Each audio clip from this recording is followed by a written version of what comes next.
네, 자, 프리마켓 뉴욕 2부 시작하도록 하겠습니다. 오늘 시장 자체가 워낙 변동성이 좀 큰 시장이다 보니까 많은 분들께서도 어떻게 우리가 대응을 해야 될지 많은 고민이 좀 있는 시장이 아닐까 생각이 들고요. 지금 저도 좀 기다리고 있는 그 시간 동안에 암호화폐 시장을 좀 봤는데 일단 한국 기준으로 봤을 때 비트코인도 약 한 1%가 넘는 1.7% 가깝게 또 하락을 지속적으로 이어나가고 있다. 이것도 제가 전달을 좀 해드리도록 하겠습니다. 자, 그러면 저희가 또 이 이야기 또 2부 같이 또 이어나가야 될 텐데요. 오늘 그레너리 투자자문의 이완수 대표님과 함께 2부 이어나가도록 하겠습니다. 어서 오십시오. 네, 안녕하십니까. 어서 오세요. 네, 안녕하세요. 네. 자, 그리고 오늘 또 기업 이야기 또는 시장에 나와 있는 뉴스 저희 최보아 앵커와 김민 캐스터와 함께 이야기 이어나가도록 하겠습니다. 자, 일단 지금 변동성이 너무나도 좀 극대화되고 있잖아요. 네. 대표님. 네. 뭐 어떻게 보고 계십니까, 지금? 일단은 뭐 제가 보기에는 연말까지는 저희가 이제 시장을 조금 이제 투심도 좀 약화되고 있고, 네. 그다음에 이제 지난번에도 저희가 계속 말씀드리지만 이제 부클로징이 계속 될 것 같아요. 예, 이제 그리고 올해 연말까지 해서 벌써 이미 충분하게 수익률을 달성했다라고 지금 판단하는 것 같기 때문에 일단 연말까지 투심은 조금 좀 약화된 걸 보셔야 될 것 같아요. 그 안에서 이제 개인들이 조금 이제 순환매적인 측면에서 시장을 좀 보시면 되지 않을까. 그래서 좀 약간 방어적인 측면에서 보시면 될 것 같아요. 아니 요즘에 그래서 헬스케어 섹터들이 좀 맞습니다. 상대적으로 많이 올라가고 있잖아요. 네, 제약바이오 쪽하고요. 그다음에 이제 금융주도 조금 요즘 괜찮게 지금 보여지고 있어요. 왜냐하면 배당 시즌 앞두고 괜찮은 모습 보여주고 있고, 그래서 배당주라든지 금융주, 그다음에 뭐 조금 더 보시면 제약바이오 쪽, 그다음에 이제 연말 뭐 사실 이때쯤엔 지금 소비 시즌이 되기 때문에 소비재들이 좀 올라와야 되는데 소비재가 아직까지는 안 올라오고 있어요. 근데 다음 주가 이제 다음 주부터 블랙 프라이데이 시작을 하기 때문에 다음 주 한번 좀 더 보시고 이제 방어주인 소비재 섹터까지. 소비재 섹터. 예, 그래서 조금 이제 기술주들은 그동안 힘들었어요. 많이 올라오느라고 힘들고 고생 많이 했으니까 잠깐 좀 쉬게 해줘야 돼요. 저희가 쉬게 해줘야 되지 자꾸 달리게 하면은 화를 내요. 그러니까 제가 보기엔 조금 이제 지금은 수익 실현하고 좀 한번 숨고르기를 해줘도 되는 그런 시간이 충분히 됐다. 이렇게 지금 보시고 좀 순환매 차원에서 좀 시장을 당분간은 좀 보시는 게 낫지 않을까 이렇게 지금 그럼 보입니다. 대표님이 보시기에는 많은 분들이 어쨌든 연말로 갈수록 좀 산타랠리를 기대하시는 부분이 확실히 있잖아요. 근데 이게 지금 나오고 있는 시장의 하락이 정말 진정한 하락인 것인지 아니면 그동안 너무 많이 상승했기 때문에 이제는 좀 정상화가 되는 과정인 것인지. 저는 이제 밸류에이션 정상화를 보고 있어요. 왜냐하면 이제 실적 시즌도 이제 거의 끝나가요. 물론 이제 엔비디아가 이제 수요일 날 이제 저희 시간 이제 목요일 날 새벽이 되겠죠. 엔비디아 실적 발표 몇 개 종목이 남아 있겠지만은 일단 기본적인 기술주들은 이미 이제 실적 발표도 좀 끝났고요. 이러다 보니까 저는 실적 한번 발표하고 그다음에 2025년도 4분기 가이던스, 그다음에 내년 가이던스까지 한번 보면서 시장이 잠깐 좀 밸류에이션 제가 돌아보는 시간을 가질 거라고 말씀을 드렸거든요. 그런 측면에서 본다면 가장 많이 오른 기술주들이 어떻게 보면 좀 밸류에이션 한번 좀 돌아보고 만약에 조금 밸류에이션이 좀 빨리 정상화가 됐다, 아니면 좀 더 오버슈팅이 됐다, 그럼 뭐 정상적으로 다시 조정을 좀 받을 것 같고요. 아직도 들어올랐다 그러면은 제가 보기엔 뭐 추가적으로 더 성과를 내지 않을까. 예를 들면 알파벳이라든지 뭐 메타 같은 경우 아직도 PR이 낮거든요. 맞아요. 엔비디아 같은 경우에는 이번에 실적 나오게 되면 만약에 서프라이즈 나오게 되면 PR이 더 떨어질 수가 있거든요. 이런 데는 제가 봤을 때는 밸류에이션이 조금 더 정상화될 수 있는 그런 기회를 가질 수 있다. 그래서 기술주들을 이제 지금은 제가 그냥 뭐 성장주기 때문에 뭐 밸류에이션 보지 말고 그냥 무조건 달려 이렇게 말씀드릴 수는 없고요. 지금은 잠깐 연말쯤 되면은 모든 게 다 한 번씩 이렇게 성과를 측정하는 그러한 단계에 들어오거든요. 그래서 한번 보시고 그 다음에 이제 2026년도 가이던스가 좀 나오면은 내년도 밸류에이션이 좀 나올 것 같아요. 그걸 보고 이제 그 다음에 투자하셔도 저는 절대 늦지 않다 이렇게 지금 보고 있습니다. 알겠습니다. 자, 그러면 저희가 지금 준비한 여러 뉴스와 또 기업 이야기가 있습니다. 오늘 아마 가장 화두에 오른 뉴스는 아마 암호화폐 시장이 또 아닐까라고 생각이 좀 들긴 하는데 자, 그러면 오늘 암호화폐 시장부터 어떤 뉴스가 있는지 한번 체크를 해볼까요? 아침에 일어나자마자 비명을 좀 들었습니다. 많은 투자자분들이 또 패닉에 빠졌을 정도로 이 비트코인이 9만 달러 선이 붕괴가 됐다는 소식들이 이어졌었죠. 이 올해의 상승분을 모두 반납했다라고 볼 수 있겠고요. 7개월 만에 가장 낮은 가격까지 또 떨어졌습니다. 트럼프 취임 이후에 크게 올랐던 상승분을 사실상 다 반납했다 할 정도로 정말 많은 그런 패닉 상태에 빠졌을 정도로 또 그만큼의 선이라고 볼 수 있겠는데요. 또 이더리움과 그리고 리플, 솔라나 같은 이 주요 알트코인들도 비슷한 비슷하게 또 약세를 이어갔습니다. 네. 시장에서 이렇게 하락으로 보는 것은 몇 가지 이유가 있는데요. 먼저 이 코인베이스 경영진이 보유 지분을 많이 팔면서 투자 심리가 좀 위축이 됐다. 또 최근 기관 투자자들의 이런 수요가 줄어든 데다 미국 증시에 대해서도 AI 거품론이 계속해서 또 반복이 되면서 전체적으로 투자 분위기가 좋지 않다. 이런 영향을 좀 받은 것으로 보입니다. 비트코인이 나스닥과 연동되는 경향이 있다 보니 좀 흔들렸다라는 이야기도 함께 나오고 있고요. 또 한 축을 이루는 건 이 비트코인 반감기 사이클도 맞아 떨어진다라는 분석도 함께 이어지고 있죠. 반감기 이후에 또 최고점을 찍고 다시 하락하는 패턴이 반복이 됐고 이번에도 그 비슷한 흐름으로 이어갔다라고 한다고 또 알고 있습니다. 이 시장 심리를 나타내는 공포 탐욕 지수도 지금 좀 확인해 봤을 때 극단적 공포 상태에 들어가는 걸로 봐서 투자자들이 사실 전반적으로 좀 불안해하고 있다라는 반응들이 이어지고 있는데요. 우리가 좀 공포에 사서 환희에 팔라 이런 말이 있잖아요. 어떻게 보면 진짜 지금 좀 시장이 패닉 상태에 빠졌지만 이때를 좀 기회를 삼아도 좋겠다라고 하는 작은 긍정적인 신호를 좀 볼 수가 있는데 사실 9만 달러 선 붕괴가 조금 큰 충격이었던 것 같습니다. 저는 개인적으로 코인에 정말 관심이 많거든요. 그래서 오늘 대표님한테 여쭤보고 싶은 것들이 진짜 너무너무 많아요. 혹시 다 여쭤봐도 될까요? 네, 괜찮습니다. 네. 지금 여쭤보는 시간인 건가요? 일단 가장 궁금한 거는 이거는 뭐 저만 궁금한 게 아니라 많은 시청자분들이 제일 궁금해 하시는 것 같아요. 네. 이게 본격적인 조정장의 시작이냐 네. 아니면 그동안 솔직히 올해 많이 올랐기 때문에 그게 어쨌든 뭐 아까 증시처럼 좀 정상화되고 안정화되는 과정이라고 생각해서 뭐 어떻게 보면 지금이 또 하나의 기회라고 생각해도 되는 구간이냐 뭐 그런 얘기들이 일단은 궁금하거든요. 제가 찾아봤을 때 번스타인이 그 사이클 자체는 맞지만 네. 예전처럼 60%에서 70%씩 떨어지는 그런 일들은 발생하지 않을 것이기 때문에 네. 8만 달러가 어떻게 보면 가장 매력적인 진입점이다. 이런 이야기들도 남겼는데 저는 나름 설득력이 좀 있다고 생각을 하거든요. 네. 어떻게 보세요? 저는 이제 8만 달러보다는 사실 10만 달러가 가장 매력적인 포인트다. 이렇게 지금 보고 있거든요. 네, 근데 10만 달러 이미 붕괴가 됐잖아요. 됐어요. 붕괴가 됐는데 왜 그런 말씀을 드리냐면은 사실 이제 비트코인이라는 거에 대해서 사실 뭐 논쟁이 너무 많아요. 네. 논쟁이 많은데 이제 지난달에 이제 12만 5천 달러까지 가면서 최고점을 사실 찍었었거든요. 찍었을 때 보면은 뭐 모든 게 다 좋아요. 뭐 연준도 기준금리 내리고 뭐 연방 정부에서 이제 코인법도 통과시켜주고 그 다음에 IRP에도 이제 트럼프 행정부가 투자할 수 있게 다 문도 열어주고 모든 조건들이 다 좋으니까 한 12만 5천 달러까지 갔고 지금은 또 다시 밀리는 이유가 기준금리 또 인하 가능성도 작아지고 그 다음에 어떻게 보면은 다른 것보다 요즘 대체 시장인 주식 시장이 사실 변동성이 더 좋아요. 코인의 변동성보다 주식이 코인이다. 주식이 사실은 변동성이 더 좋아요. 솔직히 말씀드릴게요. 뭐 비트마인이라든지 이런 종목 보시면은 기존엔 실물 이런 코인들이 변동성이 뭐 하루에도 뭐 10%, 20% 막 뛰고 이랬는데 네. 요즘 미국 주식시장 한번 보세요. 하루에 10%, 20% 뛰는 종목도 50% 나옵니다. 맞아요. 그러게요. 그러다 보니까 제 주변에서 그런 얘기를 많이 해요. 주식시장이 더 재밌대요. 그러다 보니까 네. 그냥 코인은 종목도 많지도 않고 예. 사실 한 10개 종목 빼고는 그렇게 뭐 이렇게 투자를 할 때 좀 믿고 투자할 수 있는 그런 상황은 아니거든요. 그러다 보니까 저는 다른 것보다 지금은 잠깐 상대적인 시장에서 주식시장에 밀린다. 네. 그리고 매크로 분위기가 아직까지 이제 코인을 좀 받쳐주는 상황에서는 좀 약간 좀 숨돌리기를 하고 있다. 근데 저는 궁금한 게 그동안 비트코인이 이렇게 밀려나는 이유 중에 가장 크게 거론이 되고 있는 이유가 저는 그 12월 금리 인하 가능성을 가장 많이 본 것 같은데 사실 그 금리 인하 가능성으로 그동안 비트코인이 며칠 동안 오르긴 했었거든요. 네, 맞습니다. 근데 오른 폭은 얼마 안 돼요. 네. 근데 그 기대감이 후퇴하니까 하락하는 폭은 그렇죠. 엄청나거든요. 더 큰 거죠. 그러니까 과연 그게 진짜 이유가 맞는지. 네, 뭐 사실 보통 원오브댐이죠. 하나고요. 그다음에 또 최근에 달러도 계속 강세로 갔어요.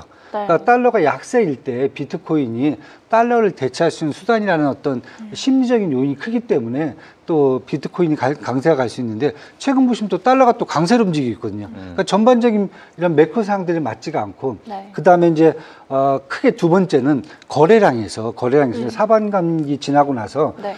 사실 이제 한 거의 10만 달러 넘어서면서 제가 아까 10만 달러가 되게 중요한 포인트라고 말씀드렸는데 어떤 일이 발생했냐면은 개인 투자가 이제 우리가 이제 큰 손들을 고래라고 하죠. 고래에서 법인이라든지 기관으로 물량이 옮겨가는 타이밍이 됐어요. 그러니까 쉽게 얘기해서 ETF라든지 네. 이런 실물 자산들이 만들어지고 그다음에 기관이라든지 법인들이 비트코인을 좀 축적을 하면서 현금 대신 쓰려는 그런 성향 욕구가 되게 강해졌거든요. 네. 그러면서 물타기가 많아졌어요. 그래서 지금 저 시가총액으로 본다면 비트코인에서 한 8% 정도가 ETF로 넘어갔습니다. 예. 근데 사실은 이제 어떤 종목이든지 기관 물량으로 넘어갈 때는 보통 한 15% 정도 넘어가야 돼요. 그러니까 사실 반 정도 넘어오다가 그러다가 지금 스톱이 됐어요. 왜냐하면 일단 인기가 떨어지니까. 예, 그래서 저는 사실 이제 10만 달러 정도가 요 손바뀜을 해주는 딱 그 포인트였는데 네. 그 포인트가 이제 한 10만 달러가 딱 깨져버리니까 거의 8만 달러까지 그냥 쭉 밀려 내려가 버리거든요. 이대로 가면 6만 달러라는 얘기도 있던데. 6만 달러면 사실 반토막 나는 거거든요. 고점 대비해서. 그쵸. 근데 저는 이제 기존과 같이 그 정도는 수준은 아닐 것 같고요. 네. 주요 종목도 이제 한 10개 종목들, 이 정도 종목, 뭐 솔라나라든지 아니면 이제 BNB까지 이 정도만 본다 그러면은 제가 봤을 때 한 고점 대비해서 30에서 한 35% 정도 조정이면은 일반 주식시장에서 큰 변동성을 갖고 가는 그러한 조정이다. 그렇다고 보면 지금 12만 달러에서 8만 달러까지 또 내려왔기 때문에 저는 이 정도면 이제 9만 달러까지 내려왔으니까요. 이 정도면 한 3만 달러 정도가 빠진 거잖아요. 그 네. 정도면은 한 25% 정도 빠진 수준이기 때문에 여기서 조금만 뭐 빠지면 저는 바닥을 좀 보는 상황이 되지 않을까. 예. 그리고 누가 봐도 이제 싸졌어요. 네. 누가 봐도 이제 이게 왜 이렇게 싸졌지? 딱 그 순간이 지금 벌써 와 있거든요. 그래서 저는 이제 비트코인 같은 경우에 뭐 더 빠질 수는 있는데 그렇다고 해서 이 자산 자체가 이 시장에서 없어지는 게 아니라 일단 상대적 매력도가 좀 줄어들고 있고 네. 손바뀜이라든지 이런 구조적인 요인들도 지금 잠깐 스톱되어 있는 상태이기 때문에 그 상태를 이제 사실 뭐 제가 뭐 이런 말씀드리겠지만 이제 벗어나려면은 아까 말씀드린 대로 기준금리가 일단 내려가면서 달러가 약세로 돌아야 돼요. 네. 예, 그래야 뭐 금도 마찬가지잖아요. 금도 달러가 약세로 가야 매수세가 증가하듯이 비트코인도 일단은 그게 나와야 되고 두 번째는 아까 얘기했듯이 손바뀜 이런 전반적인 분야를 통해서 변동성이 어느 정도 다시 또 나와야 돼요. 예. 예, 이 두 가지는 일단은 받쳐줘야 그래야 저는 다시 이제 회복되지 않을까 이렇게 지금 보여주고 있습니다. 근데 대표님이 아까 주식이 요즘 코인보다 재밌다 이렇게 네. 말씀을 하셨잖아요. 근데 저는 궁금한 게 그럼 대표님이 보시기에는 뭐 물론 여러 가지 뭐 거시경제적인 요인들이 있지만 요즘에 이런 분위기를 차치하고서라도 비트코인의 자체에 대해서 투자를 하는 거에 대해서도 긍정적으로 보세요? 당장은 긍정적이진 않아요. 당장은. 아, 네. 예, 왜냐면, 장기적으로 보면. 예, 장기적으로. 예, 지금 순에서 이제 장기적으로 보셔야죠. 왜냐하면 주식시장이 또 언제까지 갈 수는 없어요. 네. 달러가 언제까지 강세가 갈 수는 없어요. 그 다음에 다시 또 시장이 또 돌아옵니다. 그리고 한국도 이제 스테이블 코인법 다시 또 뭐 얘기가 없이 쑥 들어갔잖아요. 조용해졌죠. 예, 근데 12월 말까지 또 한번 상정을 한다고 하기 때문에 네. 또 나오면 또 거기에 맞춰서 또 강한 또 드라이브를 걸 수가 있죠. 그럼 혹시 알트코인 중에서는 네. 어떤 거를 주목해 보면 좋아요? 역시 이더리움밖에 없나요? 아니요, 이더리움보다는 저는 사실 플랫폼 코인 쪽은 다 갖고 가셔야 돼요. 어. 왜냐하면 결국 지금 시장이 비트코인은 일단 뭐 그냥 기본적인 기축통화로 되는 것 같고, 그 다음에 스테이블 코인 쪽으로 지금 다 옮겨가는 것 같아요. 네네. 왜냐하면 자산 가치 자체를 일단 보장을 해주는 거기 때문에, 그렇다고 보면은 스테이블 코인을 만들려면 사실 플랫폼 코인들의 역할이 필요하거든요. 뭐 가장 크게 사실 이더리움이지만 저는 이제 그 다음이 솔라나라든지 사실 이제 뭐 미국에서 쫓겨나긴 했지만은 BNB 같은 경우에는 미국을 제외한 나머지 이제 중화권이라든지 아시아권에서는 또 BNB의 역할이 또 엄청 크거든요. 그래서 BNB 정도까지, 그 다음에 뭐 그 정도까지만 저는 일단 플랫폼 코인이 역할은 충분히 해줄 수 있다. 그래서 거기까지는 일단 봐도 된다. 리플도 괜찮을까요? 리플은 사실 이제 송금이라든지 결제 쪽에 이제 더 그 포커스되어 있는 건데 네. 아직까지 법적인 문제를 좀 해결할 게 좀 남아 있어요. 아무래도 메이저가 좀 더 낫겠죠? 예, 일단 플랫폼 코인하고 스테이블 코인을 먼저 보시고 그 다음에 BNB를 보셔도 된다. 왜냐하면 XRP죠. XRP 같은 경우에는 사실 그 기능을 결국은 스테이블 코인이 해버리겠다는 거거든요. 왜냐면 뭐 해외 결제를 굳이 환전 안 하고도 할 수 있는 게 스테이블 코인이잖아요. 네. 그런데 XRP는 여태까지 글로벌 결제, 우리가 이제 스위프트 시스템을 대체하겠다는 게 사실 이제 XRP인데 그 기능을 스테이블 코인이 이미 갖고 있거든요.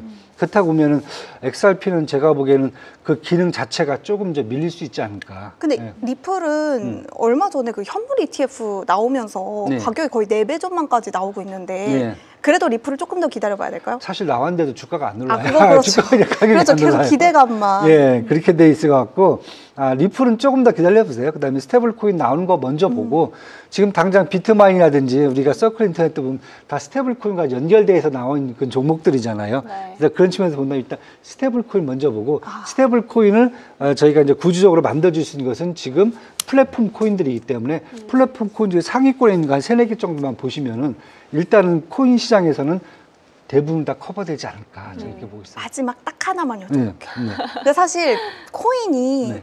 잘 될 때는 코인 이즈 원들인데 네. 지금은 약간 좀 많은 분들이 좀 대비책이 필요하신 것 같거든요. 네. 근데 그럼 코인에 투자할 때 여러 가지 방법이 있잖아요. 네. 직접 투자하는 방법도 있고 뭐 요즘 ETF도 잘 나와 있고 네, 맞아요. 뭐 아니면은 뭐 스트래티지 같은 관련주도 있고 네. 종목으로 투자할 수도 있는데 그러면 일단은 단기적으로는 좋게 안 보신다고 하셨는데 네, 네. 만약에 투자를 한다면 혹은 뭐 가지고 계시다면 어떠한 방향으로 좀 투자 방향을 모색하는 사실 게 자기 제일 목적이 좋을까요? 필요한 거죠. 내가 어떤 목적을 갖고 투자를 하는지. 쉽게 얘기해서 아무도 모르게 내 자산을 숨기고 싶다. 네. 내 자식도 필요 없고 배우자도 필요 없고 일단 숨겨놓고 네. 내가 쓰고 싶고 정부도 내 걸 안 보고 싶게 하겠다. 그런 사람이 있을까요? 많죠. 네. 이제 그럴 경우에는 이제 현물로 가셔야죠. 내 지갑으로 다 옮겨놓고 네. 지갑으로 따로 옮겨놓고 아. 코인 지갑까지 옮겨놓고 이제 그렇게 하신 분들도 많고요. 그렇지 않고 뭐 그런 거 다 필요 없고 난 이 시장에서 수익만 얻고 싶다. 예, 그럴 경우는 사실 저는 저요. ETF가 저는 더 좋을 것 같아요. 아. 그리고 사실 그 시장보다는 네. 기업의 가치죠. 왜냐하면 이제 기업들은 거기에서 하는 기업들이 이제 비트마인이라든지 아니면 이제 서클 인터넷 같은 경우에는 사실 기업체잖아요. 이거 네. 직접 발행하는 쪽이 아니라 기업체이기 때문에 네. 기업체들의 수익이 일단은 더 많이 나올 수 있다 생각하는 분들은 왜냐하면 그 가격 오르는 것보다 네. 그 서비스를 통해서 우리가 맨날 이제 광산을 가서 금 캐는 사람보다 결국 청바지 판 사람 맨날 네. 그 얘기하잖아요. 그럼 청바지 언제 팔지 모르겠는데 하여튼 맨날 그 얘기하잖아요. 네. 청바지가 더 좋다라고 생각하면은 그때는 기업을 가는 거죠.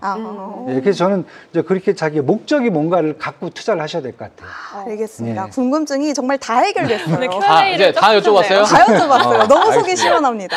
예, 오늘 뭐 거의 코인 특집으로 지금 왜냐면 예. 저희 PD님이 계속 약간 저만 이렇게 느꼈을 수도 있는데 코인 얘기를 못하게 하시지 않았나요? 아니에요? 제가 이니얼 한번 들어볼게요. 잠깐만. 어떻게 가셨어요? 사실 못하게 제가 오늘 하셔가지고. 저도 조심스러워서 개인톡으로 여쭤봤거든요. 예. 오늘 비트코인 해도 되나요? 어. 여쭤봤어요. 아 근데 사실 오늘 저도 이제 좀 가만히 지금 저 대표님 말씀하시는 것도 좀 많이 듣고 저도 이제 사실 암호화폐 시장이 이제 유동성 측면에서 많이 좀 위축되어 있다 보니까 네. 시장에서는 이게 약간 이런 것도 있는 것 같아요. 그러니까 뭐 앞서서 뭐 진짜 스테이블 코인이나 뭐 비트코인에 대한 어떤 전망성이나 또는 반감기다 여러 가지 분석 자료 나오겠지만은 레버리지에 대한 너무나도 과도한 어떤 그런 것들 때문에 어떤 숏을 치시는, 그러니까 숏 포지션을 가지고 있는 그러한 유동성 측면에서 그 뭐 소위 얘기하면 뭐 마진콜을 좀 당한다든지 네. 아니면 크게 한번 출렁거리면은 크게 어떤 변동성이 극대화되고 있는 그러한 것들이 좀 추가적으로 지금 암호화폐 시장을 좀 공격하고 있지 않나라는 생각도 좀 들기도 하는데 네. 뭐 그 유동성 측면에서는 어떻게 좀 보고 계세요? 사실 지금 유동성 측면에서 아까 말씀드린 대로 사실 빠져갖고 주식시장으로 많이 가요. 아 오히려 예. 그리고 국내에서 이제 투자하시던 분들이 예. 김치 프리미엄이 싫다고 그래갖고 이제 서학대미 분들이 사실 미국 가서 하신 분들도 많아요. 미국 시장에 가서 예, 예. 코인 하신 분들이 많아요. 그러니까 미국 계정이 있으면은 달러 계정이 있으면은 사실 달러로 또 하기도 되게 편하거든요. 네. 그런 분들은 사실 이제 모르죠.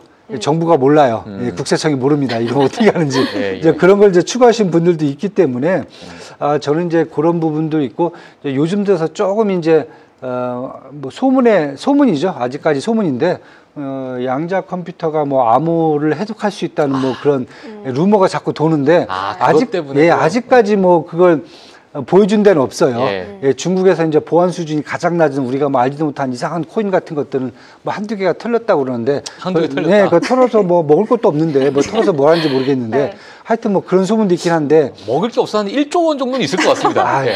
그 저기 보안 수준 낮은 아, 것들 그래요? 아무도 안 그것도, 사요. 아무도 안 사요? 아무도 안 예, 사요. 예. 그건 뭐 가치 자체가 없는 거기 때문에 뭐 그런 것을 시범적으로 했다고 그러는데 지금 뭐 시장에서는 일단은 양자 컴퓨터가 제대로 지금 기능을 작동을 하려고 그러면은 앞으로 한 10년 이상은 더 봐야 된다라고 그렇죠. 하고 있기 때문에 예. 그때까지 그러면은 비트코인의 암호화 수준이 현재 수준하고 똑같겠냐. 정말 더 죄송한데 올라가는 거죠. 정말 죄송한데 정말 보수적으로 보시는 분들 네.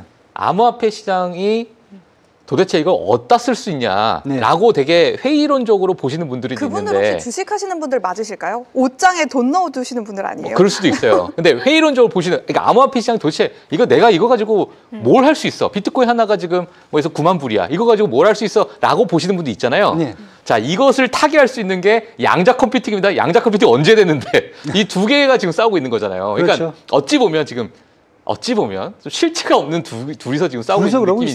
있어요. 근데 더 재밌는 것은 어떤 분들은 그래요. 그러면은 금은 실체를 갖고 있는지. 그렇죠. 예, 금은 맞아요. 눈에는 보이는데. 그래서 디지털 금이라는 이야기를 붙인 거잖아요. 금은 눈에는 보이는데 예. 그럼 그거 어디다 써먹어요? 근데 뭐 사실 금 아니더라도 주식시장 그렇게 다들 좋아하시는 주식시장에도 그렇죠. 눈에 안 보이는 것들 투성인데요? 투성이잖아요. 그러니까 금도 사실은 뭐 한다고 그러면 뭐 트럼프 왕관 만들어준 것밖에 별 역할이 없잖아요. 솔직히 말씀드려갖고 금덩어리 있으면은 그렇죠. 그거 갖다가 어디 가서 뭐 먹을 것도 아니고 썩은 이에다가 썩은 이에다 뭐 이거 두 개밖에 없잖아요. 여기다 뭐다 쓰다가 입에 넣던가 네. 아니면 참치 먹을 때 잠깐 바르던가. 참치요? 예, 참치.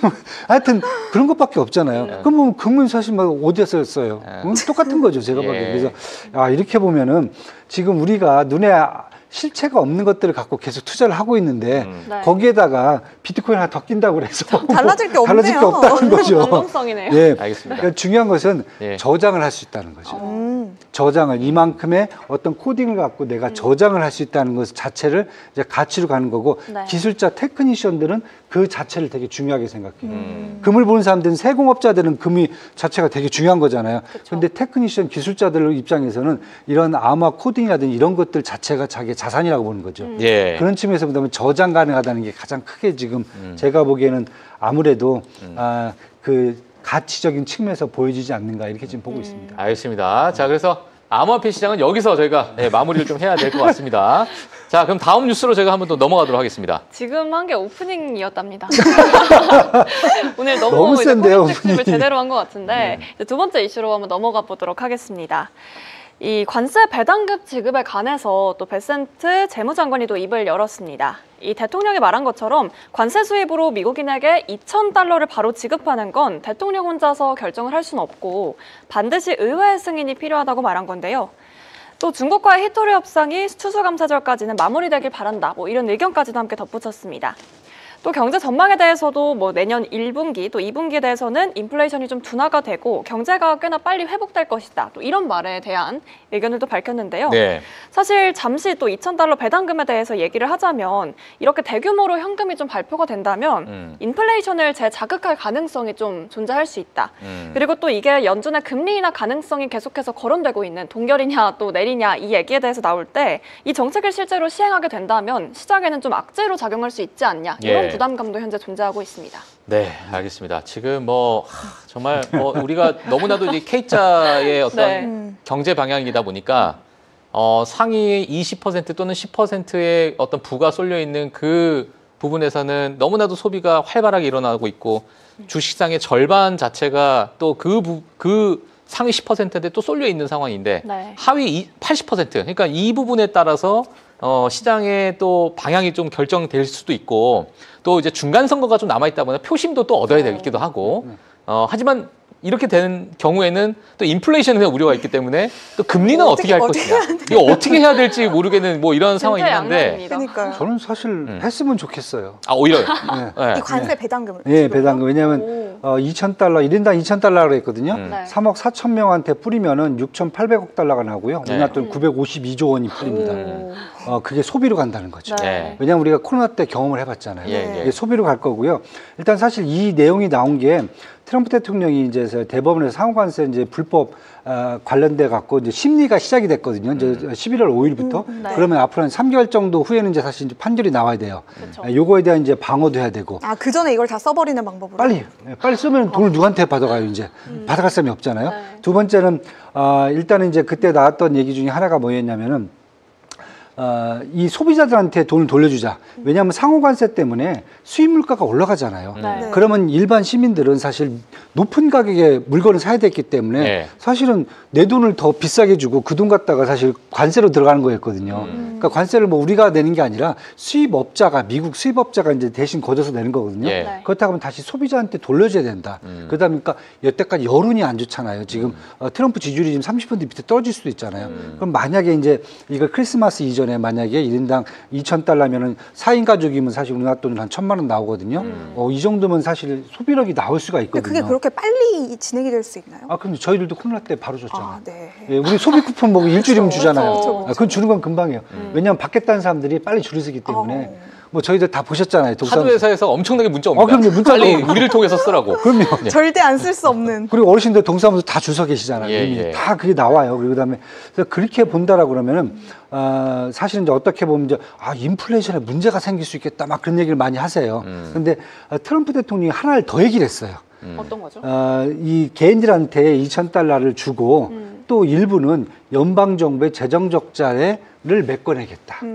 지금 연방 정부 재정 적자가 36조 달러가 지금 누적이 돼 있잖아요. 예. 보통 한 달에 뭐 이렇게 좀 크게 나온 달들은 한 2천억 달러 적자가 나와요. 근데 그거 몇 개만 사실 갚아줘 1조 달러 정도만 갚아도 네. 어떻게 보면 미국의 이제 채권이라든지 이런 시장에는 되게 긍정적으로 갈 수가 있거든요. 네.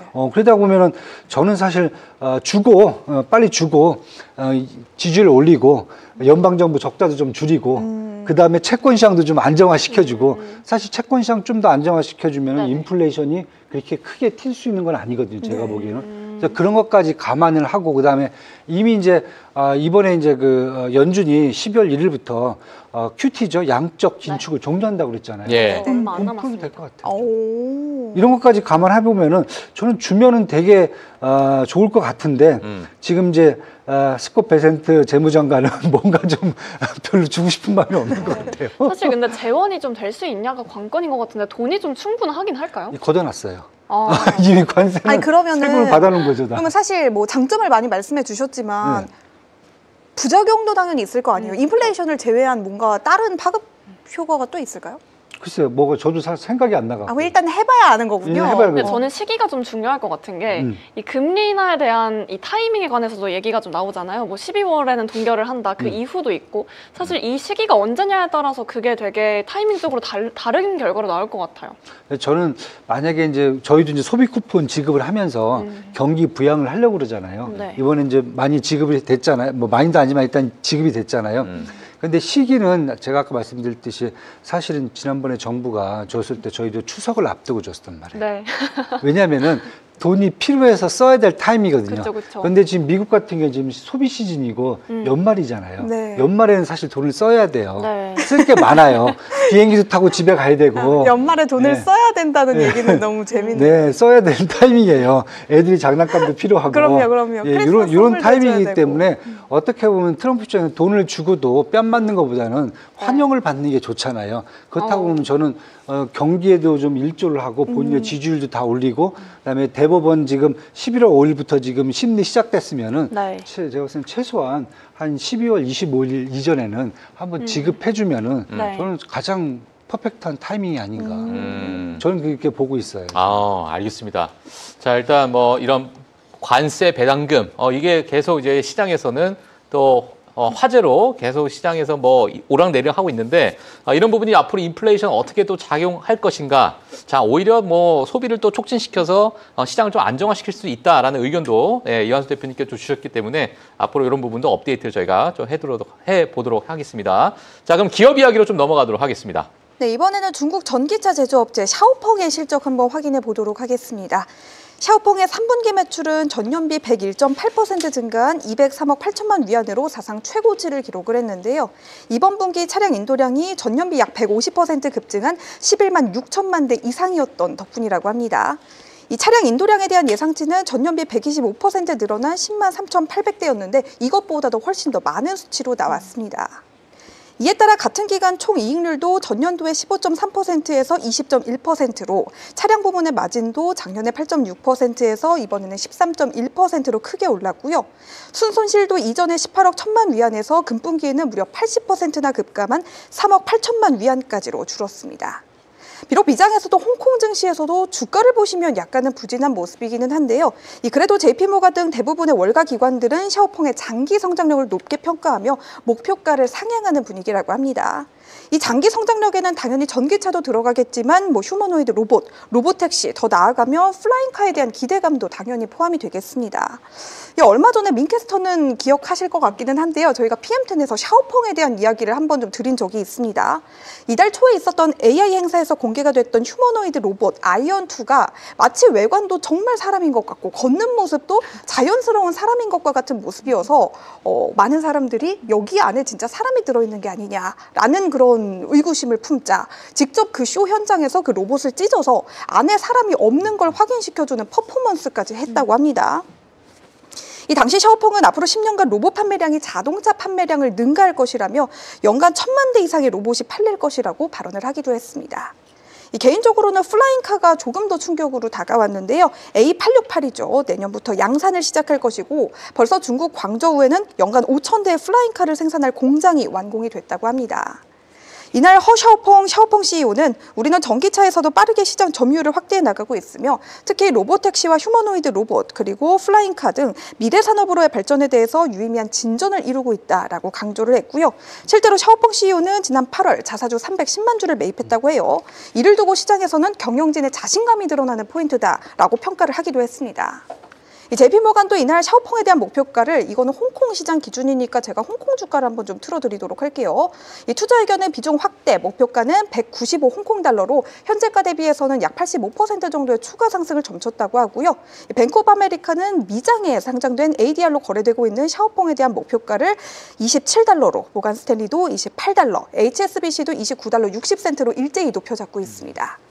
JP모간은 샤오펑의 자체 설계칩 등 샤오펑의 자체 AI 역량 역시 긍정적으로 보고 있는데요. 아직까지는 가시적인 성과로 반영되지는 않았지만 2026년 하반기부터 이러한 이니셔티브에 대한 가격 산정이 시작될 것이라고 분석했습니다.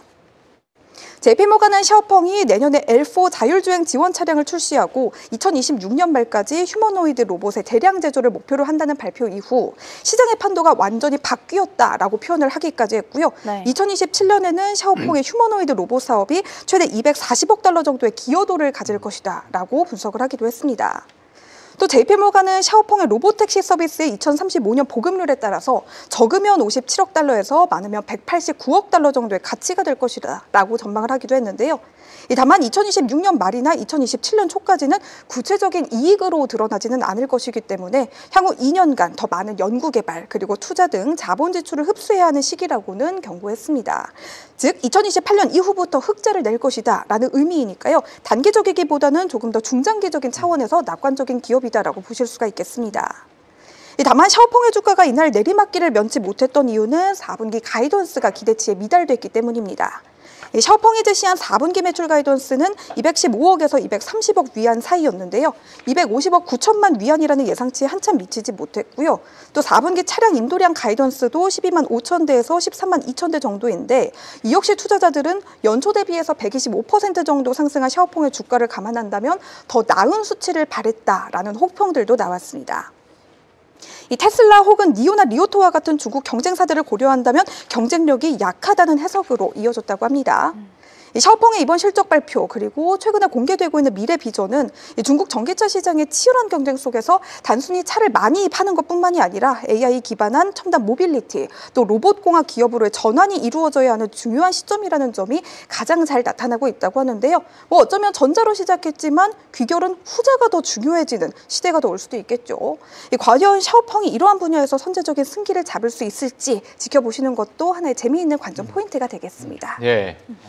자, 일단 뭐 샤오펑에 대해서 이야기가 나왔는데 아마 샤오펑을 보시면서 휴머노이드 로봇에 대해서 한번 기대감을 좀 가지고 계시지 않을까라고 생각이 들고 최근에 이제 휴머노이드 관련된 기업들의 어떤 주가 흐름을 보게 되면 그렇게 크게 재미는 없어요. 그러니까 뭐 미국에서 러셀 2000 지수 같은 경우에 뭐 로보틱스가 뒤에 이제 붙어 있는 여러 기업들이 있습니다. 그런 기업들도 약간 기대감이 좀 올라가긴 했지만 아직 뭐 테슬라가 미국 내에서 어떤 휴머노이드로서 되게 각광을 받고 있는 그런 상황은 아니고 또는 연말 또는 내년 연초가 돼야 일부 옵티머스에 대한 프로토타입이 또 나올 수가 있기 때문에 그때까지는 시장이 조금 지켜보는 그런 상황이 아닐까라고 생각이 드는데 제조 강국은 또 중국이잖아요. 사실 저는 이 샤오펑 종목을 꽤 오래 보고 있는데 아까 대표님이 제일 좋아하는 종목 중에 제가 하나가 중국에서 샤오퐁이에요. 가장 좋아하는 종목 중에 하나입니다. 최애. 최애.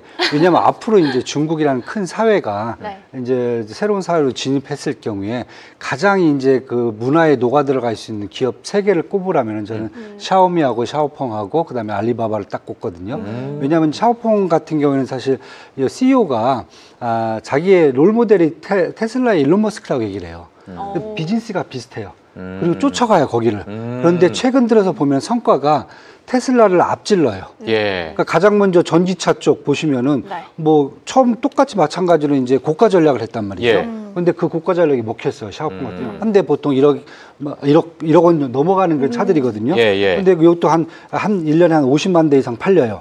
그다음에 두 번째 로보틱스 쪽에서는 지금 나와 있는 거 지난번에 우리가 그냥 봤을 때 이게 사람이 아니라 진짜 로봇이구나 이 아이언 2를 이제 그렇게 봤잖아요. 근데 사실 중요한 것은 기술력이 뭐냐면은 일반 로봇들 보면 발 두 개가 이렇게 가요. 개가 가듯이 이렇게 강아지가 가듯이. 근데 이번에 나온 것은 일자 보행을 해요. 이렇게 가요. 이 기술은 아직까지 아무도 없어요. 아, 이것과 이것의 차이가 있나요? 이렇게 가는 것과 왜냐면 이렇게 가는 두 것. 발이 있는데 이 로봇 보면 이렇게 가다가 툭 쓰러지잖아요. 아, 네네네. 근데 사람은 안 쓰러지는 이유가 일자로 가잖아요. 이렇게 발이 한 발이 앞으로 가고 그다음에 그다음 발이 이제 네네네. 엇갈리면서 가잖아요. 이 로봇 같은 경우에 그게 나왔어요. 그래서 사실 이게 엄청난 기술이거든요. 이 정도면은 옵티머스를 사실 넘어서는 기술이에요. 그런데 지금 보면은 이 이제 아이언 같은 경우에는 이미 젠슨 왕이 그 CES 2025에서 연설하면서 뒤에서 로봇 14대가 이렇게 춤을 췄잖아요. 그 중에 이제 아이언 1이었어요. 이건 지금 2인데 네. 여기는 1년도 안 됐는데 지금 2가 나온 거죠. 2가 나온 거예요. 그런데 기술이 이렇게 바뀌어버린 거예요. 저기 잘 보시면 나중에 한번. 그 다음에 전구체 배터리를 탑재를 했어요, 여기가. 잘 걸어요. 예. 그다음에 그러니까 로봇의 수명 이런 것들 자체가 힘이 틀려요, 완전히. 그러니까 어떻게 보면 지금 로보틱스 중에서 가장 휴먼 쪽에 지금 조금 더 가까워진 로봇이라고 보시면 될 것 같아요. 진짜 사람 같네요. 예. 걷는 것도 한번 나중에 한번 잘 보시면 이렇게 나오고요. 이 관절 이런 것들이 다 틀려요, 지금. 세 번째는 이제 드론이 나오거든요. 네. 드론은 DJI하고 이미 협력을 했어요. 네. 협력과 플라잉카가 지금 A868이 출시가 됐는데 이게 항속거리가 500km예요. 서울과 부산을 갈 수 있어요. 한 번 충전으로 6인승입니다. 시속 300km로 갑니다. 이게 진짜로 그 플라잉 카인 거죠? 나왔어요. 하늘을 나는. 저는 그게 믿어지지가 않아요. CES 2025 때 샤오펑이 어떤 차를 갖고 나왔냐면 SUV가 차가 쭉 와요. 쭉 오다음에 딱 쓴 다음에 분리가 돼요. 차하고 뒤에 드론이 분리가 돼요. SUV에서. 네. 예. 그러면 운전자가 그 드론을 타고 호수를 한 바퀴 쫙 돌아요. 요건가 봅니다. 네, 저겁니다. 이겁니다. 이게 이미 1월 달에 나왔어요.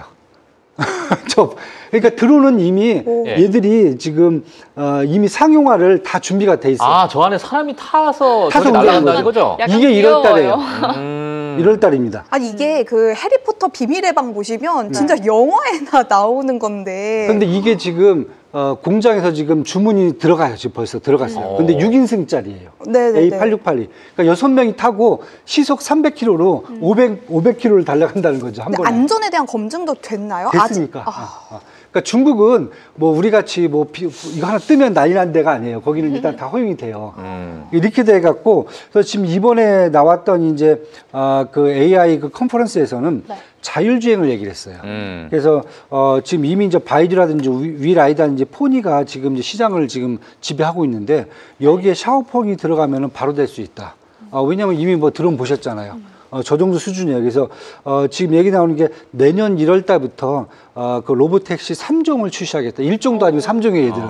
예, 대륙을 커버하려면 3개는 나와야 돼요, 지금. 그게 그 로보택시가 그런 얘기가 있잖아요. 뭐 한국에서는 좀 로보택시가 실제로 상용하게 되기가 좀 어렵다. 이런 것처럼 좀 지형에 맞춰서 세 가지로 좀 내는 건가요? 뭐 제가 보기에는 인승이 같다. 2인승, 4인승, 6인승 아, 같아요. 그런 식으로 분리를. 왜냐면 지금 그 테슬라 모델도 중국서 Y가 6인승 모델이잖아요. 그쵸, 그게 그쵸. 히트를 치고 있으니까 제가 이제 그렇게 지금 보고 있는데 제가 본 영상 제예요. 네. 지금 걷는 거 한번 보세요. 오. 일자로 걷죠. 약간 뭐 대단하네요. 일반 로봇이 걷는 걸음걸이가 아니에요. 그러네요. 그렇잖아요. 손 쓰는 것도 저렇게 쓰고. 몸도 외관도 되게 사람 같아요. 그러니까 저 정도 기술은 옵티머스도 지금 아직 안 나온 기술이에요. 맞아요. 그다음에 저기 우리가 잘 아는 이제 현대차가 갖고 있는 거기 쪽도 마찬가지고요. 그래서 지금 제가 보기에는 딱 이 상태가 돼.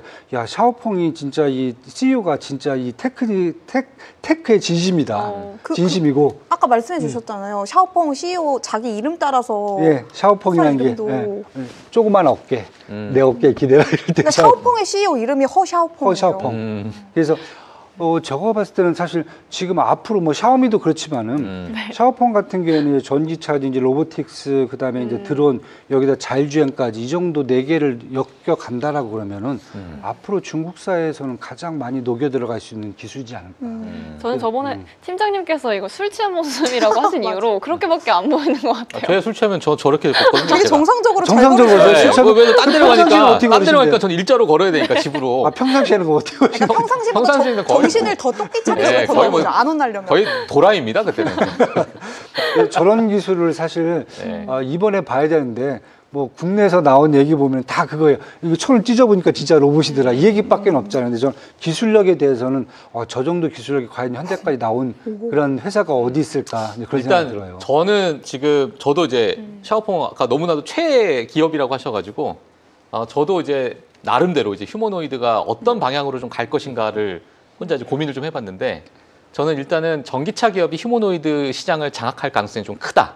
저는 이렇게 좀 보고 있고 휴머노이드의 생산 과정하고 전기차 생산 과정이 똑같아요, 사실상. 그러니까 이런 규모의 경제로 가게 되거나 아니면 대량 생산을 하게 되면은 중국계 그 비아디부터 해서 리오토 그런 뭐 광저우부터 우한 뭐 이런 데 뭐 엄청나게 많은 그 공장을 가지고 있는 전기차 공장을 가지고 있는 그런 기업들이 앞으로 좀 휴머노이드의 시장을 장악할 가능성이 크지 않을까. 근데 미국보다는 제조업이 강한 중국 기업들이 아마 그 휴머노이드 장악할 가능성이 좀 크고 그 안에 이제 부품이나 이런 공급망 자체가 이미 가격 경쟁력이 너무나도 엄청나니까.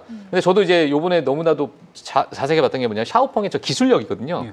저 기술력 자체가 지금까지 제가 본 기술력 중에서는 중국 기업 내에서는 가장 제가 독보적인 어떤 기술을 보여줬고 저기에 이제 손기술이 만약에 들어가게 된다면 그러니까 지금 로봇 그 휴머노이드 만드는 많은 개발자들 사이에서도 이 손에 대해서 엄청나게 연구를 하고 있는데 이 자체가 너무나도 힘들어서 너무나도 이제 섬세하잖아요. 사실 달걀 같은 걸 짚거나 깨트리면 안 되니까 뭐 유리를 짚거나 이런 것들 마찬가지고. 자, 그러니까 이러한 기술력이 앞으로 중국에서 어떠한 손에 관련된 기술력이 나오느냐에 따라서 완전히 이제 판도가 저는 바뀔 거라고 생각이 들어서 옵티머스도 지금 손에 대해서 엄청나게 연구하고 있다라고 테슬라도. 일론 머스크가 오늘 그 옵티머스 로봇 관련해서 앞으로 나의 목표는 이 외과 설저리를 할 수 있는 로봇을 만드는 게 나의 목표고 이거를 목표로 해서 우리는 현실화를 하고 있다. 이렇게 말을 했다는 기사도 제가 오늘 봤거든요. 그러니까요. 뭐 테슬라가 아마 미국에서는 또 아마 독보적인 그런 기업이 될 것 같아요. 휴머노이드. 근데 저도 이제 중국이 아마 이 로봇 휴머노이드 시장은 아마 중국이 좀 제패하지 않을까. 저는 이런 생각이 좀 들어서 아니, 저도 너무나도 관심 있게 보고 있습니다. 되게 정교하게 만들긴 했는데 얼굴은 왜 자꾸 이렇게 없는 상태로 내는 걸까요? 얼굴은 없네요. 저기 저작권이 있지 않을까요? 못생기면 안 살 수 있잖아요. 못생기면 안 살 수 있어서. 예쁜 연예인 같다 하면은 저작권이 그렇군요. 아니, 얼굴까지 예쁘게 만드는 거는 아직 부족한가 봐요. 그래도 뭐 지금 단계가 또 발전 단계가 높다고 하니까 앞으로가 기대됩니다. 알겠습니다. 자, 그러면 다음 우리 뉴스로 한번 좀 넘어가서 어떤 뉴스가 있는지 확인해 보도록 하겠습니다.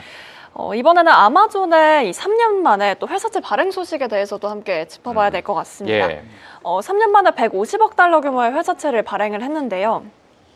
원래 계획은 120억 달러였는데 이 투자자의 수요가 800억 달러가 물리면서 또 현재 큰 규모로 흥행에 성공하면서 또 이렇게 됐다고 합니다. 조달한 자금의 대부분은 AI 데이터 센터와 또 GPU, 또 물류, 인프라 확충 등 아마존의 장기 성장 전략에 쓰일 계획이라고 하는데요. 긍정적으로 본다면 아마존의 높은 신용도를 바탕으로 미래 성장을 위한 이런 장기 자금을 저렴하게 확보했다라는 점에서 어느 정도 의미를 가진다고 볼 수 있겠고요. 하지만 또 한편으로는 재무적 부담의 신호로도 또 읽힐 수 있겠습니다. AI가 아무래도 당장 수익을 만들어내는 상황이 아니기 때문에 막대한 부채를 일으켜서 또 장기적으로 봤을 때 재무 구조에도 부담을 줄 수 있다라는 이야기가 나오고 있는데요. 사실 회사채 발행이 계속해서 좀 이어지고 있잖아요. 좀 아마존을 비롯해서. 예. 제가 봤을 때는 이 또 다른 투자를 또 앞두고 있는 게 아닌가. 이런 아마존의 또 큰 그림이 또 예상이 되는 회사채라고 생각이 드는데 예. 어떤 의미인지 한번 이야기 나눠보면 좋을 것 같습니다. 자, 뭐 최근에 이 회사채 발행에 대해서 너무나도 이야기가 좀 많이 나와서 이게 결국에는 부채와 또 연결이 되고 부채와 연결되는 오라클과 코어웨이브의 CDS 프리미엄이 막 급증하고 있다. 뭐 이런 것들 때문에 이 AI 밸류 체인에 많은 기업들이 지금 엄청나게 조정을 주고 있잖아요. 데이터 센터 관련해서도 마찬가지고. 이런 아마존의 이런 회사채 발행 이런 것들은 대표님은 뭐 어떻게 좀 보고 계세요? 특히나 이제 빅테크들이 최근에 네, 이런 그렇죠. 회사채 발행을 좀 많이 하고 있는데. 네. 처음에는 사실 이제 그런 생각들을 많이 했어요. 빅테크들이 이제 결국은 결국 앞으로 이제 뭐 지금 인프라를 까는 과정인데 네. 여기서 지금 시장 점유율을 갖고 가지 못하면 이제 바로 생과 사의 기로에 간다는 거죠. 우리가 예. 이제 이미 이제 기존에 이제 그 닷컴 버블 때 다 경험을 했잖아요. 예. 그렇다고 보면 사실 지금 빅테크들은 어떻게 해서든지 사실 시장 점유율을 확고하게 자기 걸 유지하기 위해서 있는 모든 총력전을 지금 다 쏟아붓는다는 거죠. 예. 그래서 처음에는 그러면은 캐시가 많은 데는 자기 캐시 갖다 쓸 것 같고 네. 그 다음에 캐시가 없는 데는 좀 부채를 발행해야겠다, 레버리지를 좀 쓰겠구나 생각을 했는데 지금은 아마존 같은 경우에는 캐시가 많아요. 뭐 500조 원이 넘는 돈을 지금 갖고 그냥 금고에 썩고 있어요. 지금 돈이 썩고 있는데 그런데도 지금 150억 달러의 또 그 부채를 또 발행한다는 거죠. 한 20조 원 정도 되겠네요. 그렇다고 보면 결국은 말씀하신 대로 지금 이제 전략적으로 이제 다시 승부수를 건다라고 저는 보고 있어요. 네. 현금 쓰지 말고 일단은 레버리지 일으켜서 갖고 있다가 그 부채 갖고 정리를 하자. 예. 왜냐면 아마존은 뭐든지 다 하는 회사잖아요. 예. 뭐든지 다 팔잖아요. 예. 뭐 집도 팔고 안 되면 뭐 있는 거 다 팔잖아요. 예. 그다음에 그 IT도 저 클라우드 서비스도 팔고 하여튼 모든 걸 다 파는 회사인데 그런 저 회사가 뭐 기존하고 틀리게 만약에 회사를 인수한다든가 이래서 자기 회사로 자기 노브랜드로 쓴다든가 이런 걸 하지 않고 직접 레버리지를 갖고 저 정도 일으킨다는 것은 제가 보기에는 지금 아마존도 결국은 지금 사활을 걸고 들어갔다라고 보셔야 될 것 같아요. 그렇다 보면은 말씀하신 대로 지금 결국은 우리가 욕할 필요는 없다는 거죠. 네. 계속 뭐 AI 버블론에 또 핵심 중에 하나가 그랬잖아요. 레버리지를 써갖고 자꾸 한다. 현금 처리 안 한다. 할 수가 없다는 거죠, 지금요. 이 투자가 하루아침에 끝나는 투자가 아니라 최소한 5년, 10년은 계속 가야 되는 투자이기 때문에 맞아요. 그래야 이제 매출이 나올 수 있는 투자이기 때문에 여기다 현금을 다 쏟아붓는 것은 어떻게 보면 기업가 입장에서 더 멍청한 짓이 될 수가 있다는 거죠. 그래서 그런 측면에서 본다면 일단 시장에서는 아마존이 저 정도 현금을 갖고 시작했다라고 그러면은 다른 기업들도 이제 앞으로 이제 부채 이런 것들을 충분히 내야 되는 그런 상황이 이제 직면할 수 있다. 예, 그것을 갖고 이제 거품론을 할 필요는 없을 것 같다. 저는 이제 이렇게 지금 보고 있습니다. 알겠습니다. 일단 AI에 대한 속도를 많은 빅테크들이 좀 주고 있는 상황에서 회사채 발행을 하고 또 일부는 뭐 이런 이야기도 있어요. 뭐 현금 흐름, 그러니까 현금 자체의 보유량을 크게 어찌 보면 장부상 너무나도 튼튼한 어떤 신용을 또 보여줘야 되는 그런 관점과 지금의 일부 조금은 우리가 뭐 이자를 지급을 하더라도 절대적으로 좀 낮은 그러한 어떤 회사채를 발행을 했을 때 오히려 현금을 쓰는 것보다 그러한 어떤 회사채 발행 자체가 더 효율적으로 또 자금 운용이 또 가능하니까 자, 이러한 것들을 여러 가지 감안했을 때 회사채 발행이 좀 좋다라는 그런 의견들도 뭐 시장에서 조금 보이는 것 같습니다. 자, 그래서 AI 시장에서 이런 속도감을 내고 있다. 이렇게 좀 정리를 좀 해주시면 될 것 같고요. 자, 그리고 오늘 우리 많은 분들께서 사실 엔비디아 실적 발표에 대해서 너무나도 관심이 많은데 이 기업에 대해서 또 이야기하는 많은 또 뉴스가 있습니다. 저 오늘 또 최고 앵커가 이 준비를 해주셨는데 어떤 내용인지 한번 들어보도록 하겠습니다. 네, 이번 주에 최고 메인 이벤트는 당연히 엔비디아의 실적 발표겠죠. 그렇죠. 뭐 조금 과장한다면 이번 주에 엔비디아의 실적 발표 빼고 가장 중요한 게 뭘까요? 저는 없는 것 같거든요. 그러니까 오늘도 내일도 내일 모레도 엔비디아 이야기를 계속하는 게 저는 무리가 아닌 것 같습니다. 그래서 엔비디아 실적 발표를 앞두고 엔비디아에 대한 이번 실적은 과연 어떠한 부분을 좀 집중적으로 봐야 하는지 좀 다각도로 분석해보는 시간을 가져보면 좋을 것 같습니다. 뭐 일단 어제 저희가 PM10에서 우리 민캐스터가 전해주셨죠. 이 젠슨왕 엔비디아 CEO가 2025년과 2026년을 합쳐서 총 5천억 달러의 주문을 받았다라는 CNBC의 보도였는데 AI 버블론에 대한 투자자들의 우려를 전부까지는 아니어도 일부를 잠식시켜주기에는 충분했던 이야기다라고 저는 개인적으로 생각을 하고 있습니다. 이날 나왔던 베런스의 기사 관련해서 한번 좀 공유해 보도록 할게요. 뭐 다들 아시는 이야기겠지만 이번 엔비디아의 실적 발표가 침체된 AI 관련주 전반의 분위기를 바꿀 결정적인 기회라고 적혀 있습니다. 긍정적으로 보면요. 네. 부정적으로 본다면 AI에 대해서 많은 투자자들이 가지고 있는 의문의 골이 더 깊어질 수 있는 일종의 트리거가 될 수도 있겠죠. 이 엔비디아가 2023년 초 챗 GPT 출시 이후 예상치의 2배에 달하는 매출 가이던스를 공표하며 AI 혁명의 본격적인 시작을 알렸듯이 이번에도 AI 투자의 정당화를 시켜줄 수 있기를 시장에서는 바라고 있습니다. 하지만 어떠한 상황에서 벗어나기 위해서 반드시 필요한 조건이 그 조건을 충족시키는 순간 사라져버리는 모순적인 딜레마를 의미하는 캐치22의 모멘텀이 투자자들을 혼란케 할 수도 있다라는 내용이 이 기사의 골자였는데요.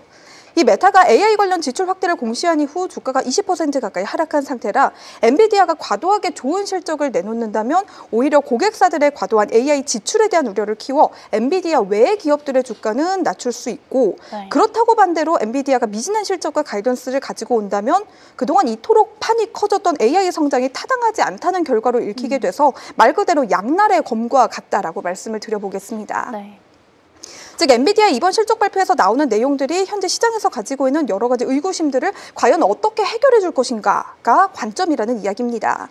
뱅크 오브 아메리카는 엔비디아의 높은 실적 기대감과 AI 캐펙스라는 두 가지 이중고를 해결해야 하는 변곡점이라며 이러한 문제들은 엔비디아 실적 발표 이후 시장이 이를 받아들이는 모든 과정이 끝나고 변동성이 안정이 되고 나야 완전히 풀릴 수 있다라고 설명했습니다. 엔비디아는 사실 메타나 기타 빅테크들과는 달리 이미 인공지능 시장을 주도하고 있기 때문에 수익성에 대한 의문이 상대적으로 크진 않습니다. 실제로 엔비디아는 신용등급에서 두 번째로 높은 AA-를 유지하고 있으며 올해에만 700억 달러가 넘는 순이익을 무난하게 이룰 수 있을 것으로 보여지고 있습니다. 엔비디아의 성공은 고객사인 다른 빅테크들에게 일종의 전망대 역할을 할 텐데요. 엔비디아가 제시하는 AI 칩 전망은 시장 자체의 건전함을 가늠하는 지표가 될 예정입니다. 이 젠슨왕 CEO는 지난달 한 행사에서 2026년 말까지 차세대 칩인 블랙웰과 고출시할 루빈으로 약 5천억 달러의 누적 매출을 확보했다고 언급을 했는데요. 네. 이 공급 제약과 같은 문제로 실질적으로 이러한 매출이 불가능하다고 하더라도 그만큼 엔비디아가 그 수요에 대한 걱정을 하고 있지 않다라는 측면은 다시 한번 좀 부각이 됐다라는 측면에서 재평가가 이루어졌던 발언이었습니다. 다만 엔비디아 실적이 아무리 좋을 것 같다는 시장의 분위기가 조성되고 있다고 하더라도 이미 높아질 대로 높아진 시장의 기대치에 주가가 더 부양될 수 있을지 혹은 AI 산업 전반의 신뢰도를 회복할 수 있을지는 여전히 불분명합니다. 또 주요 고객사들이 데이터 센터 확충 계획을 축소하거나 AMD와 같은 저렴한 경쟁사들로 대안책을 택하는 시나리오도 아예 배제할 수는 없겠죠. 당연히 미중 관계로 인한 수출 제한 조치도 트럼프 정부 산하에서는 투심을 위축시킬 만한 요인으로 가져갈 수밖에 없겠습니다. 이번 엔비디아의 실적 발표 이후 엔비디아의 주가는 위아래로 어느 방향이든 약 6.2% 정도 움직일 것으로 보입니다. 1년 만에 가장 큰 변동폭이 될 텐데요. 테슬라의 실적 발표 전, 실적 발표 이후 주가가 위아래로 플러스 마이너스 6% 정도 변동이 될 수 있다는 전망이 나온 것을 미루어 볼 때 테슬라 이후 엔비디아 이번 실적 발표가 시장에 아주 큰 거대한 파장을 불러일으킬 수 있다라는 이야기가 가능하겠습니다. 긍정론, 부정론 하나씩 짚어보고 마무리해 보도록 할게요. 웨더부시는 엔비디아의 실적이 AI 혁명에 대한 중요한 입증이 될 것이라며 연말까지 빅테크들에게 큰 호재가 될 것이다 라고 보고 있고요. 반대로 딥워터 자산운용은 시장의 반응은 장담할 수 없다며 강력한 가이던스는 되려 과도한 지출에 대한 공포감을 증폭시킬 수 있고 완만한 가이던스는 AI 산업에 대한 기대감이 꺾이는 신호로 받아들여질 수 있다고 신중한 입장을 보였습니다. 그러니까 실적과 가이던스가 좋냐 나쁘냐가 아니라 좋게 나온다고 하더라도 다시 두 갈래의 갈래로 나뉘어지는 일종의 동전 던지기와 같다라고 표현을 하기도 했는데요. 이 불확실성이 완전히 끝나는 유일한 방법은 사실 시간이겠습니다. 엔비디아의 실적에 대한 모든 데이터와 해석들을 시장이 다 소화한 이후 다시 한번 이야기를 좀 나눠보시죠. 자, 엔비디아 뭐 실적에 대해서 많은 분들께서 뭐 우려 반, 기대 반 뭐 이렇게 하고 계시는 것 같아요. 잘 나와도 우려, 못 나와도 우려. 네. 뭐 지금까지의 어떤 성장률 곡선에 대해서도 많이 뭐 이야기가 나올 것 같고, 그죠? 예, 그리고 행여나 지금 뭐 블랙웰이나 루빈, 특히나 루빈에 관련해서 일부 수율 문제가 또 나왔다라는 이야기들도 나오다 보니까 네. 일부 뭐 예를 들면 뭐 한 분기 정도 또는 뭐 상반기나 하반기 정도 한 6개월 정도가 만약에 지연이 된다라는 이야기가 좀 나오게 된다면 뭐 그런 것들도 시장에서는 아예 뭐 배제할 수가 없다. 이런 이야기들도 같이 좀 나오고 있는 것 같아요. 예. 근데 뭐 대표님께서는 엔비디아를 어떻게 좀 보고 계시는지. 예. 사실 너무 복잡하게 보면은 예. 더 머리가 아플 것 같아요. 그렇죠. 저는. 네, 저는 그냥 심플하게 보자. 그냥 엔비디아만 보자. 엔비디아에서 파급될 다른 회사까지 우리가 신경 쓸 필요가 뭐가 있냐. 그렇죠. AI의 상징이 됐잖아요. 네, 사실상. 상징이 됐으니까 예. 우리도 삼성전자 볼 때 삼성전자만 보지 뭐 삼성전자 때문에 누가 피해를 비니까 얘 때문에 얘가 주가가 오르면 안 된다 이런 얘기를 네. 할 수는 없는 거잖아요. 한도 예. 끝도 네, 한두 끝도 없어요. 그래서 그냥 심플하게 좀 봤으면 좋을 것 같고요. 요번 같은 경우에는 제가 다른 거보다 이제 뭐 분기 매출은 이제 3분기 분기 매출은 뭐 558억 달러 정도 뭐 대부분 다 그렇게 예상을 하고 있는데 이게 작년 대비해서 한 58% 정도 상승한 거거든요. 예. 그래서 4분기도 아마 이제 요 정도 지금 한 거의 560억 달러 정도 지금 미리 가이던스가 시장의 전망치가 나와 있어요. 예, 예. 이렇게 나오면은 올해 이제 2025년도가 작년에 비해서 한 58% 정도 매출이 증가한 걸 60% 증가하는 걸로 나와요. 그렇다고 보면 중요한 것은 그럼 내년에도 60%를 낼 수가 있겠는가? 네, 사실 60%라는 게 그게 말이 그냥 숫자지 맞아요. 엄청난 거거든요. 예. 물론 이제 2024년도에는 120%가 나왔었어요. 예, 근데 이제 올해는 이제 반으로 줄어든 거죠. 그럼 내년에는 과연 어느 정도 가이던스를 잡고 가야 네. 시장이 이걸 반영을 해줄까? 이제 저는 이제 이런 생각을 하는데 예. 최소한 제가 보기에는 젠순왕 대표의 어떤 그 항상 그 마음가짐을 보면은 최소한 50%는 나올 것 같아요. 예, 그렇게 나올 것 같고요. 그 내용을 시장에서 이제 요걸 봐줘야 되겠죠.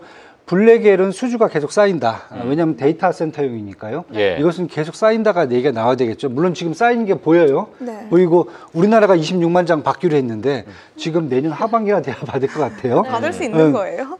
받긴 받을 거예요. 네. 일본도 지금 사실 저희보다 먼저 26만 장을 받아냈거든요. 예. 그런데 아직도 지금 못 받고 있어요. 네. 거기는 이제 그 손정희 회장이 이제 받아낸 건데 그걸 이제 사실 여기도 내년 하반기나 돼야 받는다고 하거든요. 그러니까 블랙웰에 대해서는 뭐 공장이 없어서 못 돌리지.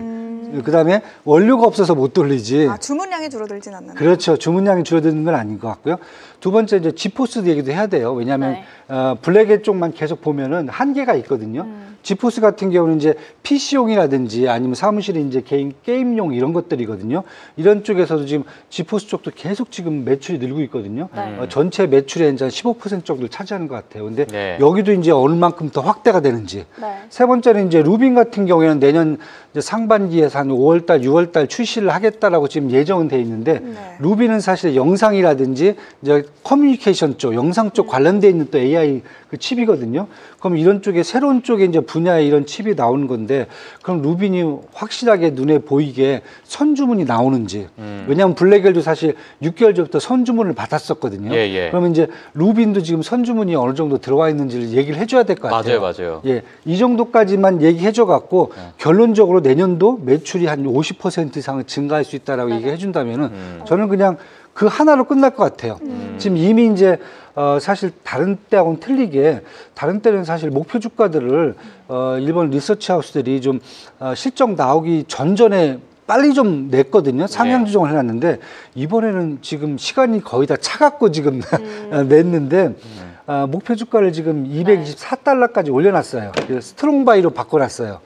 왜냐하면 이 정도로 올리는 이유가 웰스파고가 한 265달러, 키방크가 한 250달러, 오펜하이머가 지금 265달러, 한 260달러까지 지금 올리는 이유가 만약에 현재 상태대로 2025년도 네.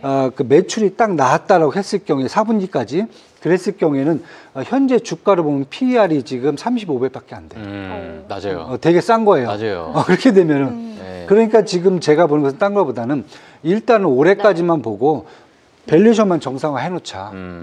밸류에이션만 충분히 정상화 해놓으면은 뭐 200달러 넘어서 한 220달러 이 정도면 정상화가 논다고 하면은 예. 내년은 2026년도 가이던스 나오는 거 보고 해도 충분하지 않을까. 예. 그래서 저는 일단은 뭐 서프라이즈는 충분히 네네. 나올 것 같아요. 지금 얘기 나오는 게. 그래서 걱정을 뭐 좀 안 해도 되지 않을까. 대표님, 저는 궁금한 게 있는데 사실 엔비디아 투심이 좀 흔들렸던 이유가 뭐 마이클 버리, 뭐 그쵸, 이런 피터 틸, 손정희 회장 같이 좀 이런 빅샷들의 말 때문에 네. 좀 투심이 흔들렸었잖아요. 그러면 이 AI에 대한 우려가 어쨌든 이런 빅샷들의 입에서 나왔다는 건데 투자자들은 여기는 더 이상 흔들리지 않아도 될까요? 사실 이제 엔비디아를 걱정한 게 아니라 갖고 있는 지분을 판 거죠, 자기들이. 그 지분을 판 게 우리가 보통 지분 팔면은 이 회사가 나쁘니까 팔았을 거 아니야, 막 이런 생각을 하잖아요. 네네네. 근데 사실은 손정희 회장도 그렇고 사실 피터 틸도 마찬가지고 다 스타게이트 쪽에 올인해 있는 분들이에요.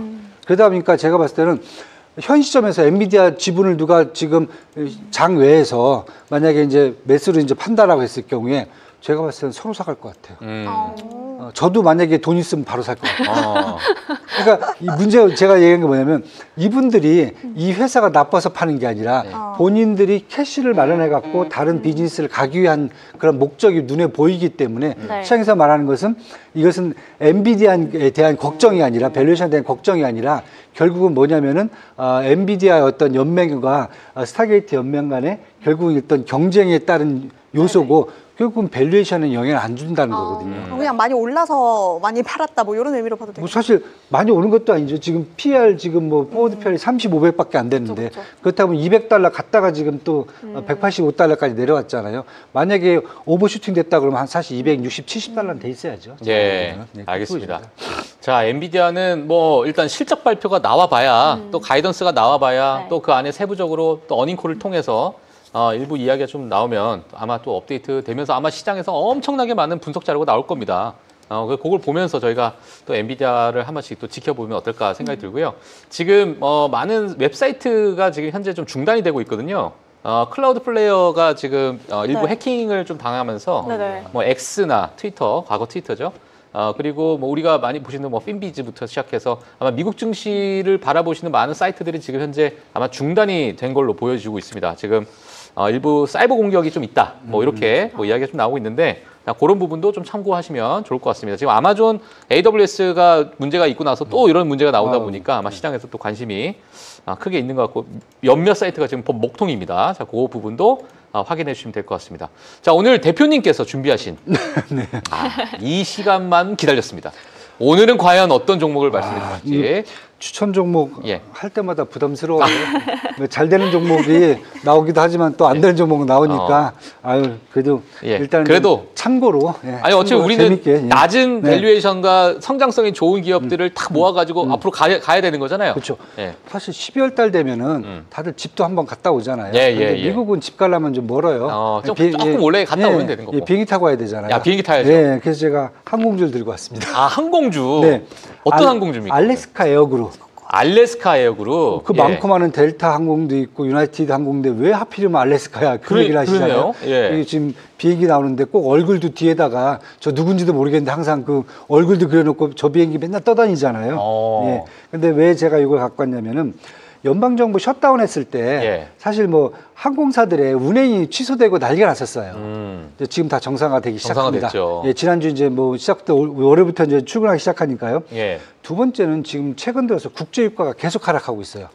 국제유가가. 예, 그렇죠. 지금 60달러 밑으로 떨어졌죠. 예, 예. 그러면은 항공유들 가격이 떨어지기 때문에 항공사들은 영업 마진이 커집니다.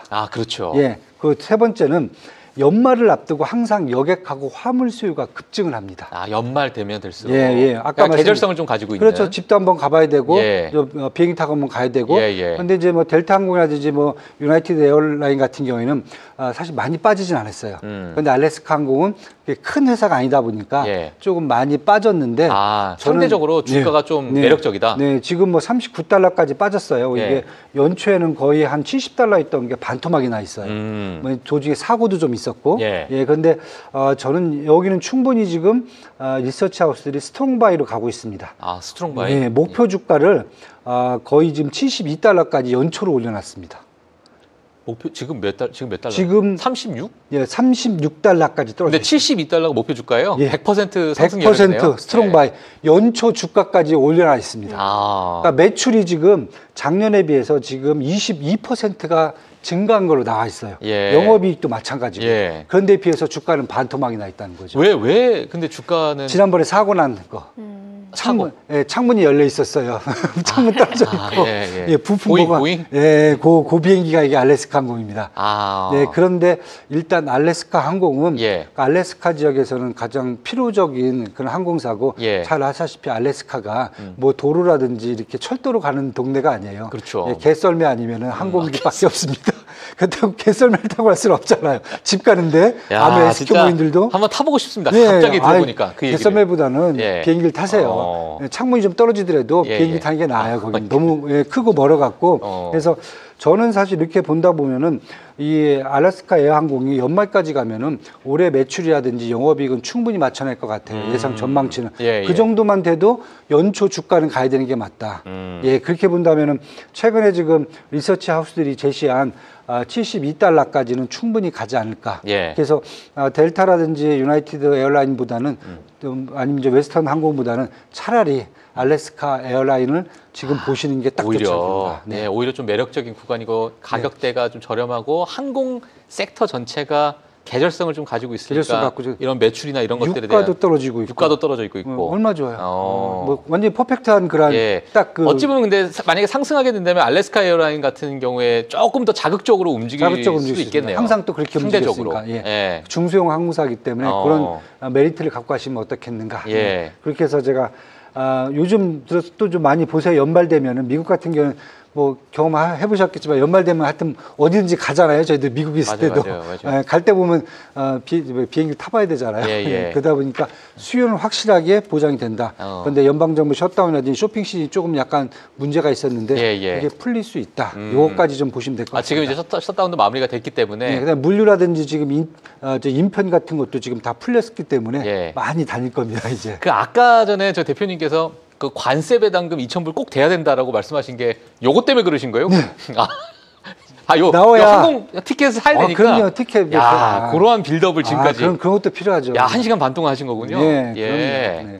지금 무조건 지금 제가 보기에는 미국이 연말에 쇼핑 부분을 크게 키우지 못하면은 어떻게 보면 경제가 전반적으로 내년에 시작이 쉽지가 않을 수도 있어요. 맞아요. 그래서 저는 아마 그것 때문에 트럼프 행정부도 지금 거기에 적극적으로 얘기를 하는 게 아닌가. 지금 체감을 하는 그 그러니까 물가에 대한 어떤 체감 물가라고 해야 될까요? 그런 것들이 지금 저소득층 거의 최악의 상황이라고 최악이죠. 지금 미국에서 하고 있기 때문에 연방정부 셧다운일 때 저소득층 그 식량 지원 프로그램도 다 스톱이 돼 있어요. 맞아요. 그것까지 그게 4,200만 명이 받는 건데 그것도 스톱이 돼 있어요. 일단 그것도 좀 이제 다시 정상화되면은 일단 받고 그러면 일단 소비도 늘어나야 되고 만약에 이제 저소득층이 아니라 약간 중산층 이상들은 지금쯤 되면 또 이제 이동도 좀 많이 해야 되는 타이밍이기 때문에 저는 이제 소비재도 괜찮지만은 이런 항공주도 계절성 보고 한번 들어가셔도 괜찮다 이렇게 보고 있습니다. 알겠습니다.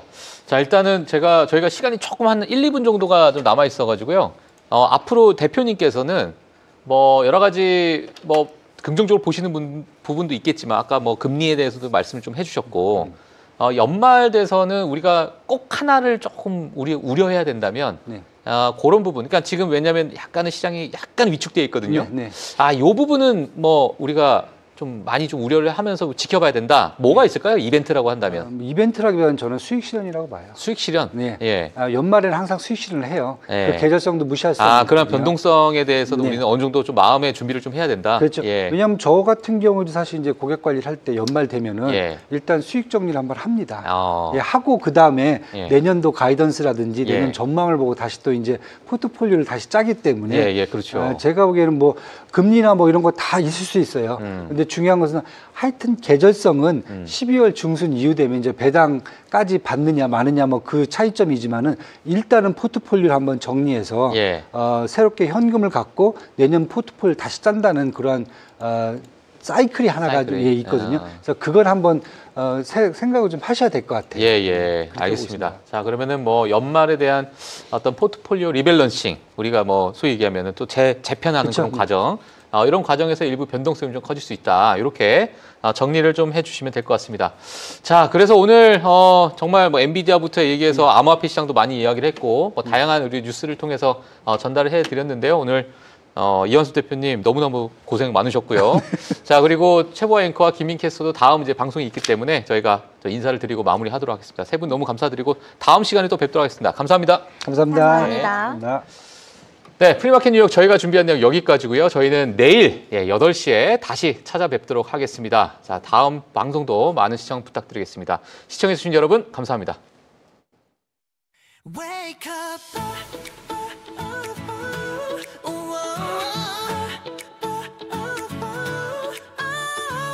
Wake up, the city's alive. 불빛은 너를 비춰. 오늘도 run, run, run. 너의 무대야 right now. 하루를 여는 알람 소리. 또 다른 시작의 sign.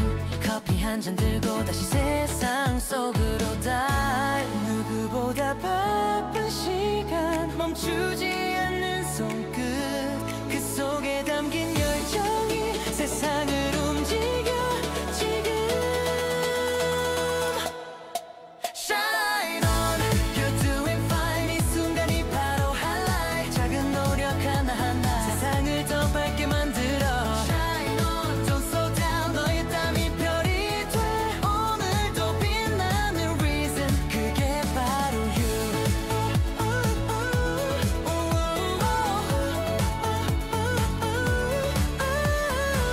복잡한 소리도 미소. 흐트러진 머리카락. 그래도 웃는 그 표정 진짜 멋져 그 모습.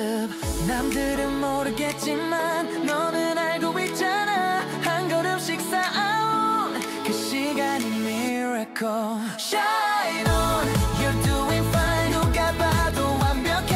네 자리가 무대야. 스포트라이트는 너에게. Shine on, don't look down. 이 도시의 rhythm 위 매일을 빛내는 reason. 그게 바로 you. 때로는 멈춰서도 괜찮아. 그 자리에서 꽃이 피었나. 모든 순간이 너답게 아름다워. 지금처럼 Shine on, you're doing fine. 세상에 외쳐봐. 작은 꿈이 모여서 내일을 만들어가. Shine on, feel the light. 이 노래가 닿을 때 오늘도 누군가의 하루가 조금 더 빛나길. Wake up.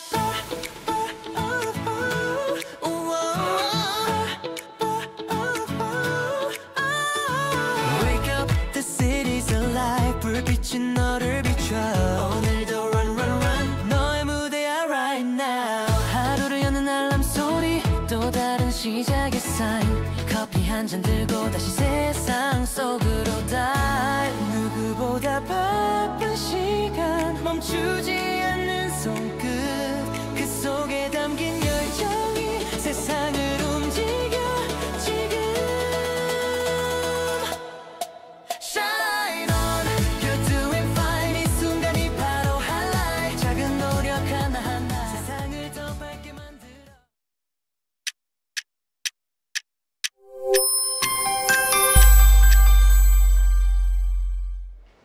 네, 최보아 김민의 PM10 오늘도 시작해 보도록 하겠습니다.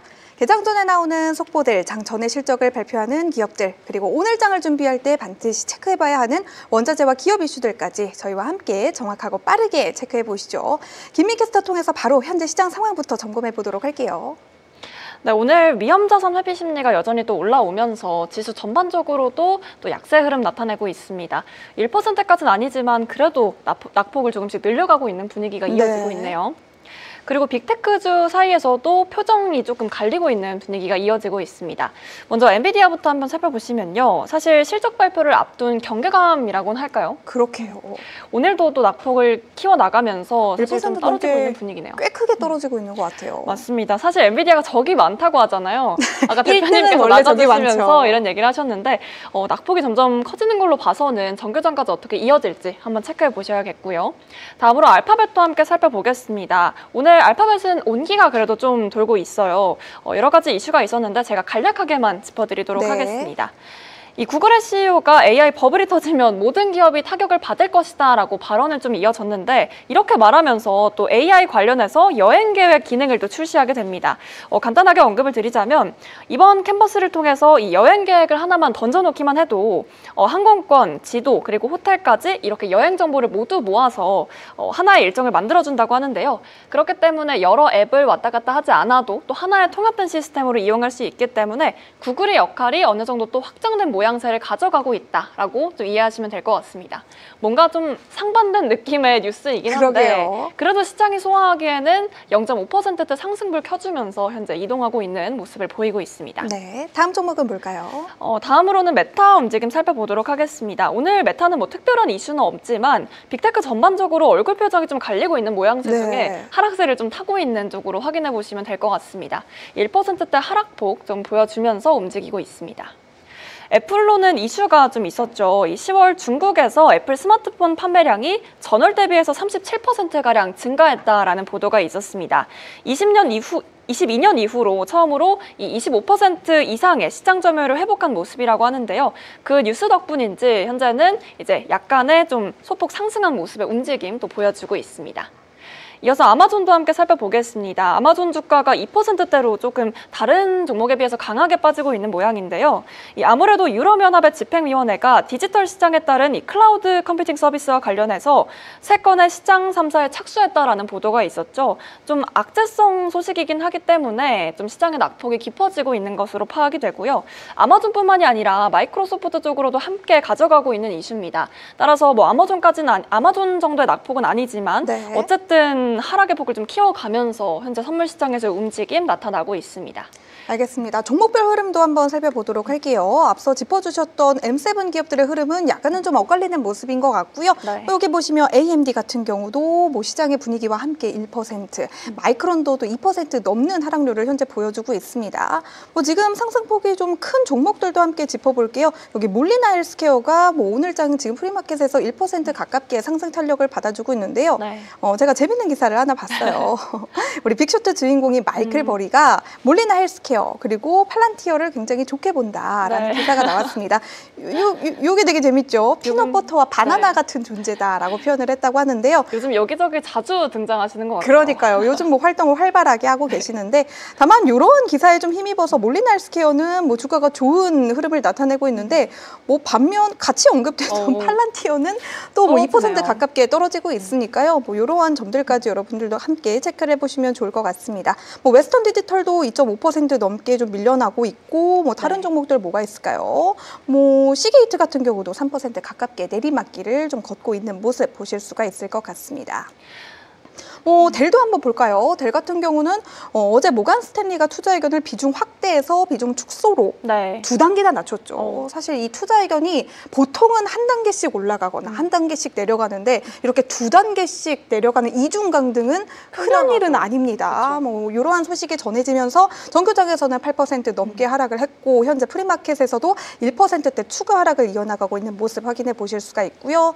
그리고 제가 요거는 좀 자랑하려고 가지고 나왔어요. 비타코코 기억하시죠? 기억하죠. 가장 많이 팔리는 또 브랜드 코코넛 브랜드. 맞아요. 코코넛 워터 브랜드라고 제가 말씀을 한 이틀 전에 드렸던 걸로 알고 있는데 아마 당시에 여러분들이 비타코코가 뭐야 이렇게 생각을 하셨을 것 같은데 이 비타코코가 간밤 정규장에서 3% 넘게 오르면서 CNBC에서 움직임이 많았던 종목 중에 하나로 체크가 됐습니다. 네. 제가 그 당시에 이런 얘기를 드렸던 것 같아요. 비타코코가 동남아 17개 군데에 공장을 많이 가지고 있기 때문에 굉장히 공급망 다변화가 자유로운 회사고 네. 그로 인해서 관세에서 조금은 자유로울 수 있다라는 이야기를 드렸던 것 같은데 관련해서 평균 관세율이 최대 6%까지 인하될 수 있다라는 소식이 들려오면서 비타코코에게 굉장히 큰 호재로 작용한 것으로 보여집니다. 네. 다만 지금은 약간 민망하긴 해요. 프리마켓에서는 다시 상승분을 토해내고 있네요. 반납하고 있는 모습이기는 하지만 이러한 종목들도 특히 요즘같이 네. 관세라는 키워드로 움직이는 소비재 기업들에게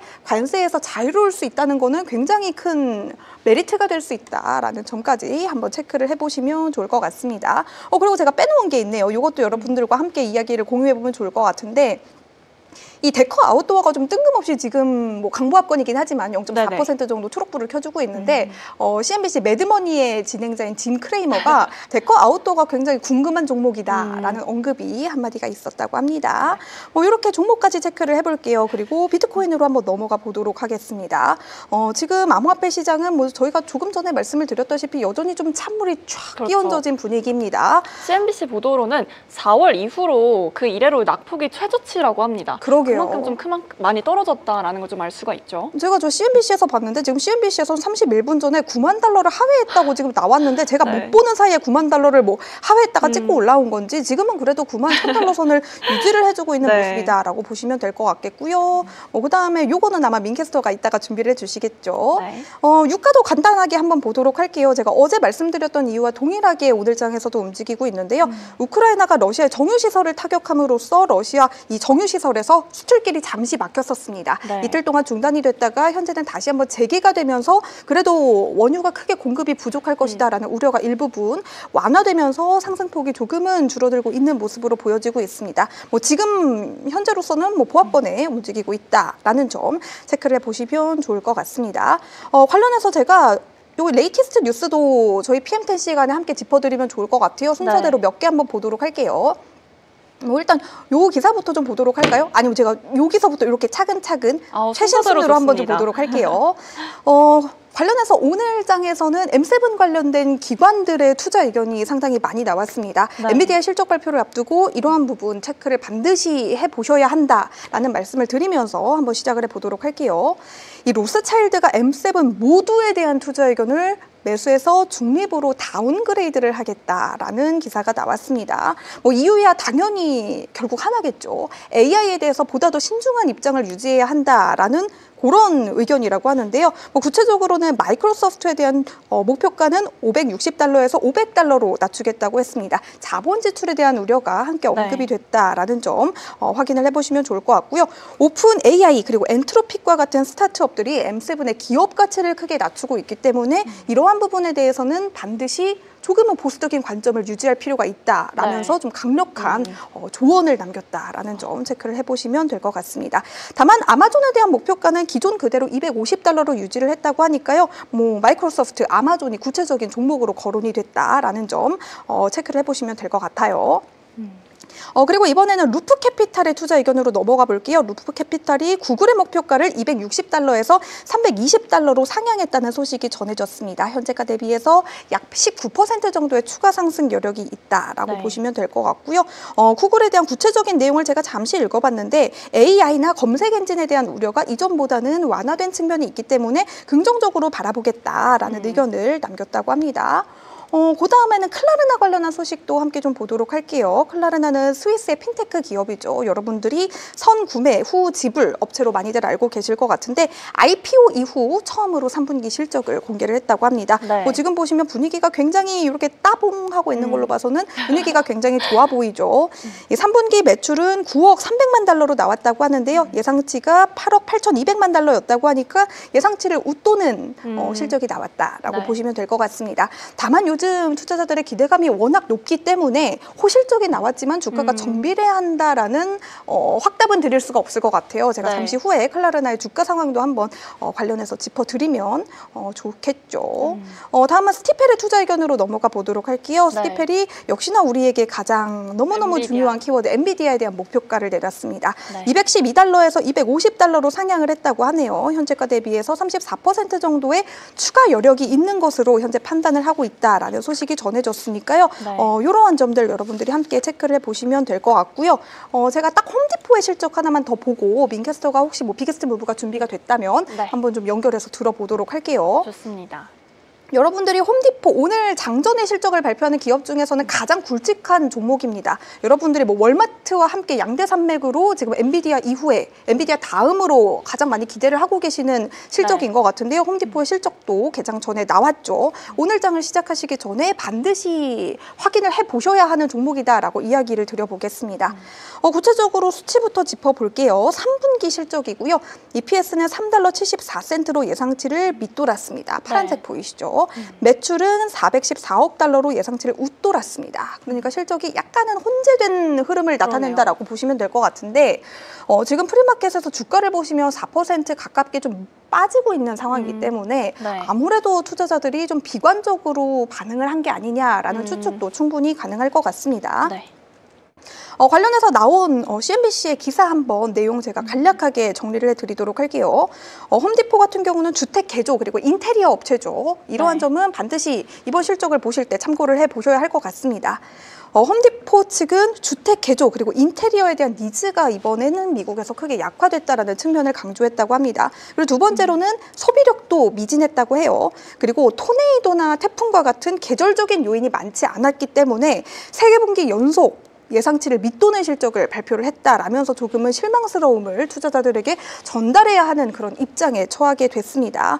가이던스도 사실 뭐 좋았다고 보기는 힘들 것 같은데요. 사실 좋지 않았다고 보기에는 나빴다고 보는 편이 좀 가까울 것 같습니다. 네. 연간 매출 가이던스는 연 3% 성장으로 내다봤으니까 요 매출 가이던스는 뭐 나름 양호하다고 보실 수가 있는데요.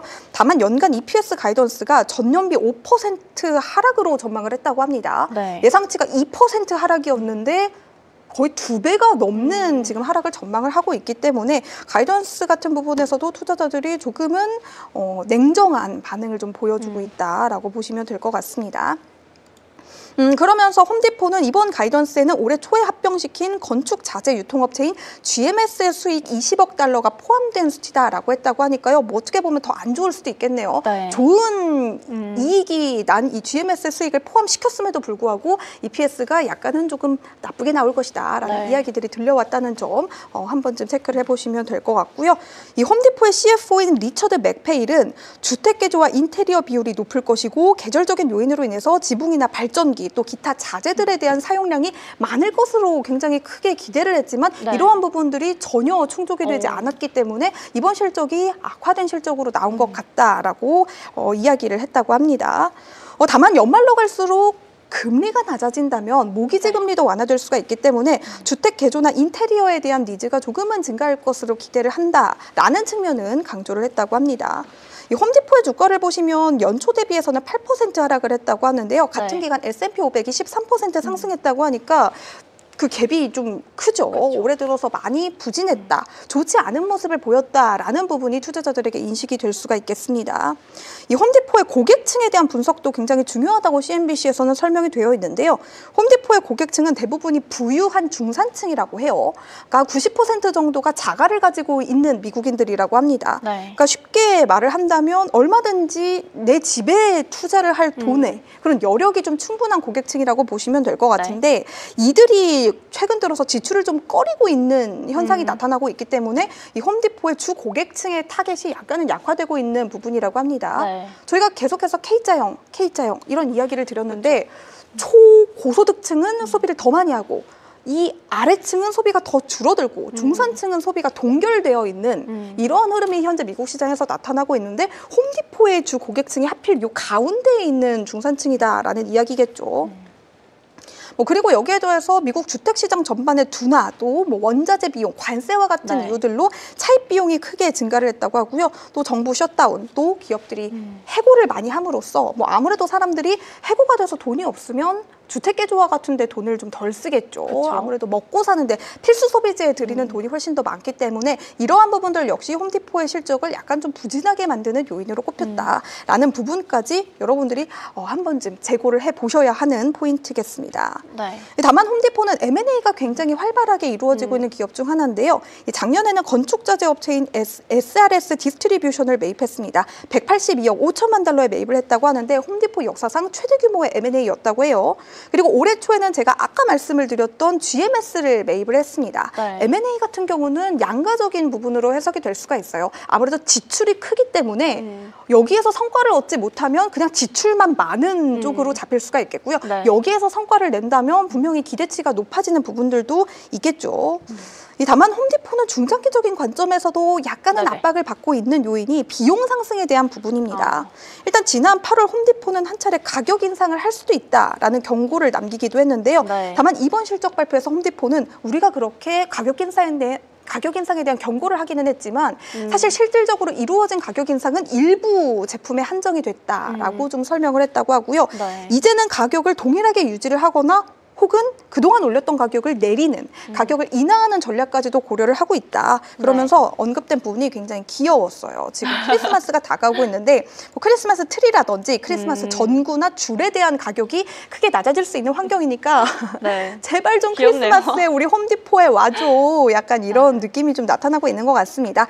관련해서 뭐 여러 가지 뭐 긍정적인 요인들, 부정적인 요인들이 있지만 현재 주가는 약간은 거의 4% 가깝게 급락하고 있는 분위기다. 라는 부분 체크해 보시면 될 것 같습니다.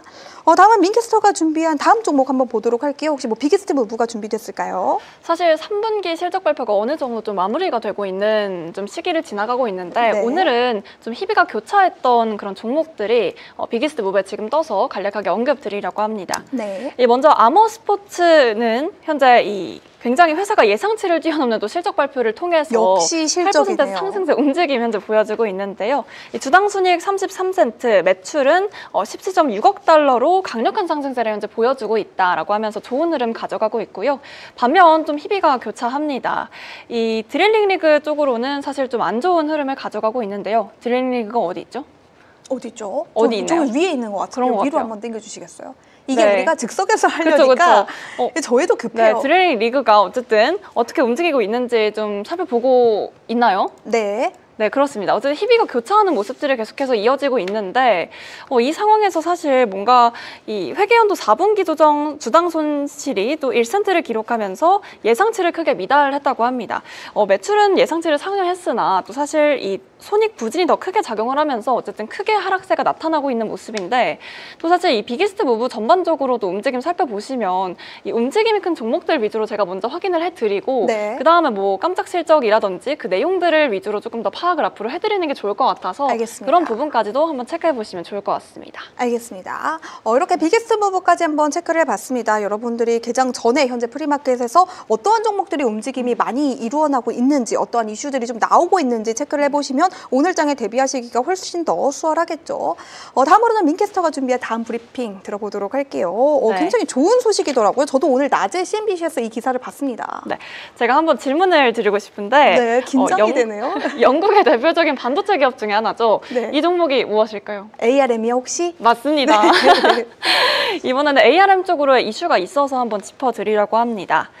이 AI 데이터 센터 경쟁에서 주도권을 좀 잡기 위해서 엔비디아와 협력을 했다는 소식이 또 나왔는데요. ARM은 자사 네오버스 플랫폼에 엔비디아의 NV링크 퓨전 기술을 통합하기로 했습니다. 이 기술은 CPU, 또 GPU, 가속기 같은 여러 칩을 또 한 번에 묶어서 데이터를 빠르게 주고받도록 할 수 있는 AI 시대의 맞춤형 인터페이스라고 보시면 될 것 같은데요. 쉽게 말해서 이 클라우드 서버에서 데이터를 처리할 때 병목 현상이 좀 줄어들고 속도는 더 빨라질 수 있다. 이런 이야기입니다. 이미 뭐 구글, 마이크로소프트 그리고 또 아마존 익스프레스 같은 이 주요 클라우드 업체들이 네오버스 기반 칩을 좀 쓰고 있기 때문에 이번 기술 통합으로 이런 NV링크 퓨전 생태계에 들어올 수 있게 된 건데요. 게다가 이번 두 회사는 이 기술을 개방형으로 제공을 해서 다른 회사들도 마음껏 이렇게 붙였다, 뺐다 할 수 있는 기능을 하면서 자신에 맞게 좀 구조를 설계할 수 있다라는 걸 또 기억을 해보시면 좋을 것 같습니다. 이 ARM과 엔비디아 모두 이번 협력을 AI 서버 설계에 있어서 새로운 표준을 만들기 위한 전략이다라고 확인을 하고 있고요. 최근 AI 서버에서 이 성능 병목 현상이 GPU 수량에서 또 메모리와 그리고 전력으로 옮겨가고 있는 만큼 두 회사의 조합은 성능과 효율 그리고 설계 자유도를 한 번에 잡을 수 있는 그런 새로운 카드가 될 것으로 보이고 있습니다.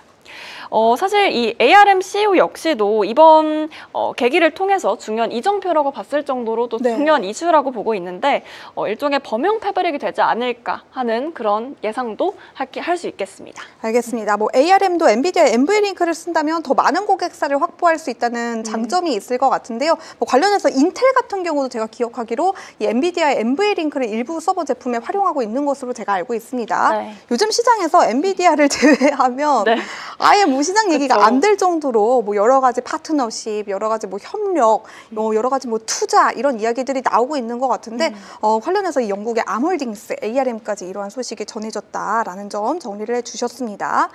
저는 다음으로 요 원자재를 좀 한번 보려고 하는데요. 오늘 시간이 된다면 대두와 커피를 한번 좀 저는 짚어보고 싶습니다.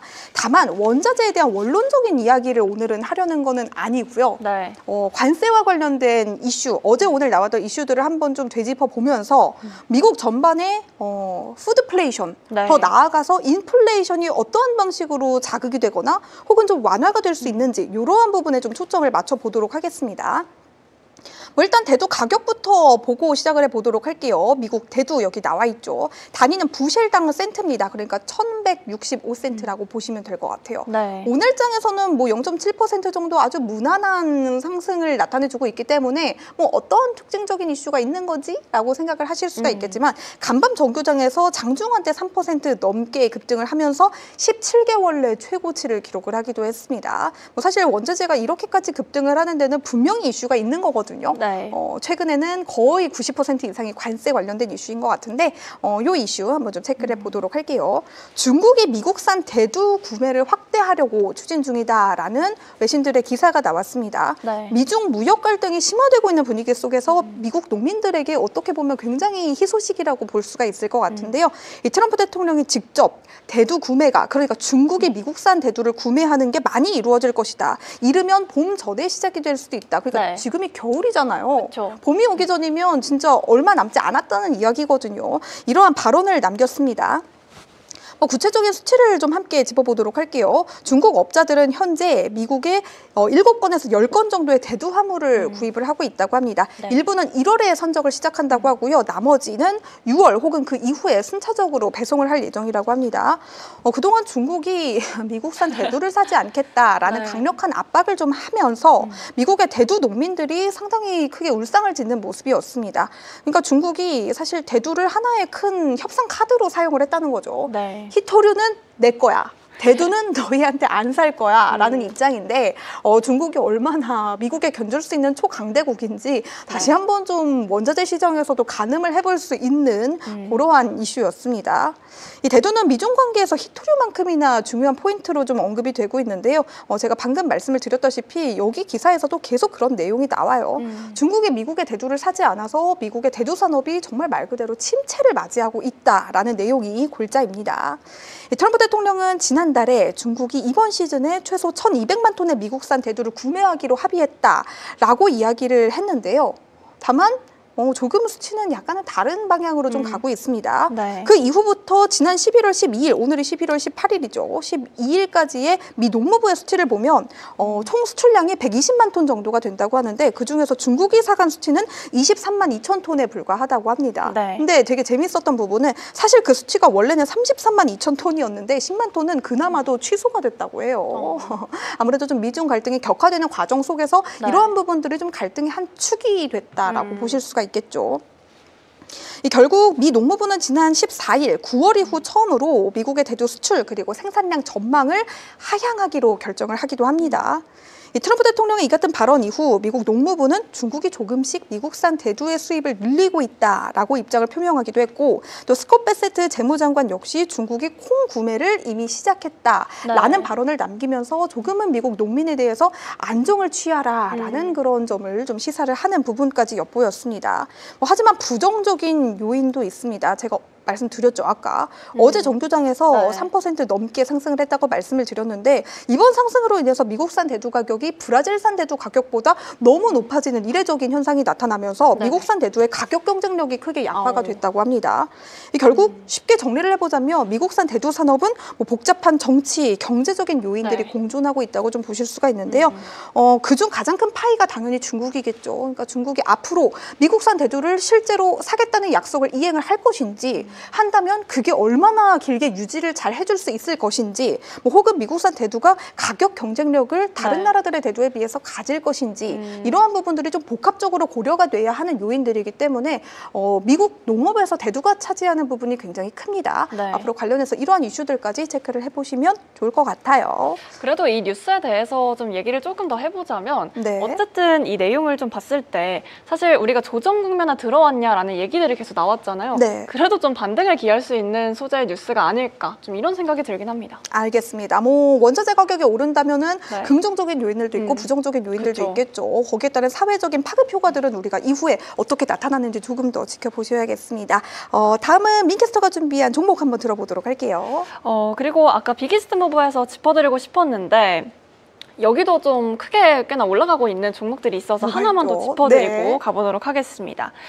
이 악살타 코팅이라고 하는 종목이 저는 사실 그렇게 익숙하지는 않은데 굉장히 좀 합병 소식과 함께 또 전액 주식 합병에 대한 내용이 시너지 효과 그리고 규모 확대까지 이어지면서 또 그 기대감으로 주가가 올라가고 있다고 합니다. 그 내용이 한 6%가량 올라가고 있다고 하고요. 한번 저는 종목 이름 눌러봐 주시겠어요? 지금은 뭐 얼마나 되는지 볼까요? 지금은 7%. 굉장히 어쨌든 좋은 흐름 가져가고 있다라는 점 언급을 드리고, 제가 사실 언급드리는 기준이 뭐 이 주가가 단순히 많이 올라간다라는 내용보다는 그 시기에 맞는 그 뉴스가 적합할 때 여러분께 좀 더 자세히 좀 짚어드리도록 하겠습니다. 알겠습니다. 마지막으로 그럼 아이온큐에 대한 소식을 저는 함께 전해드리려고 하는데요.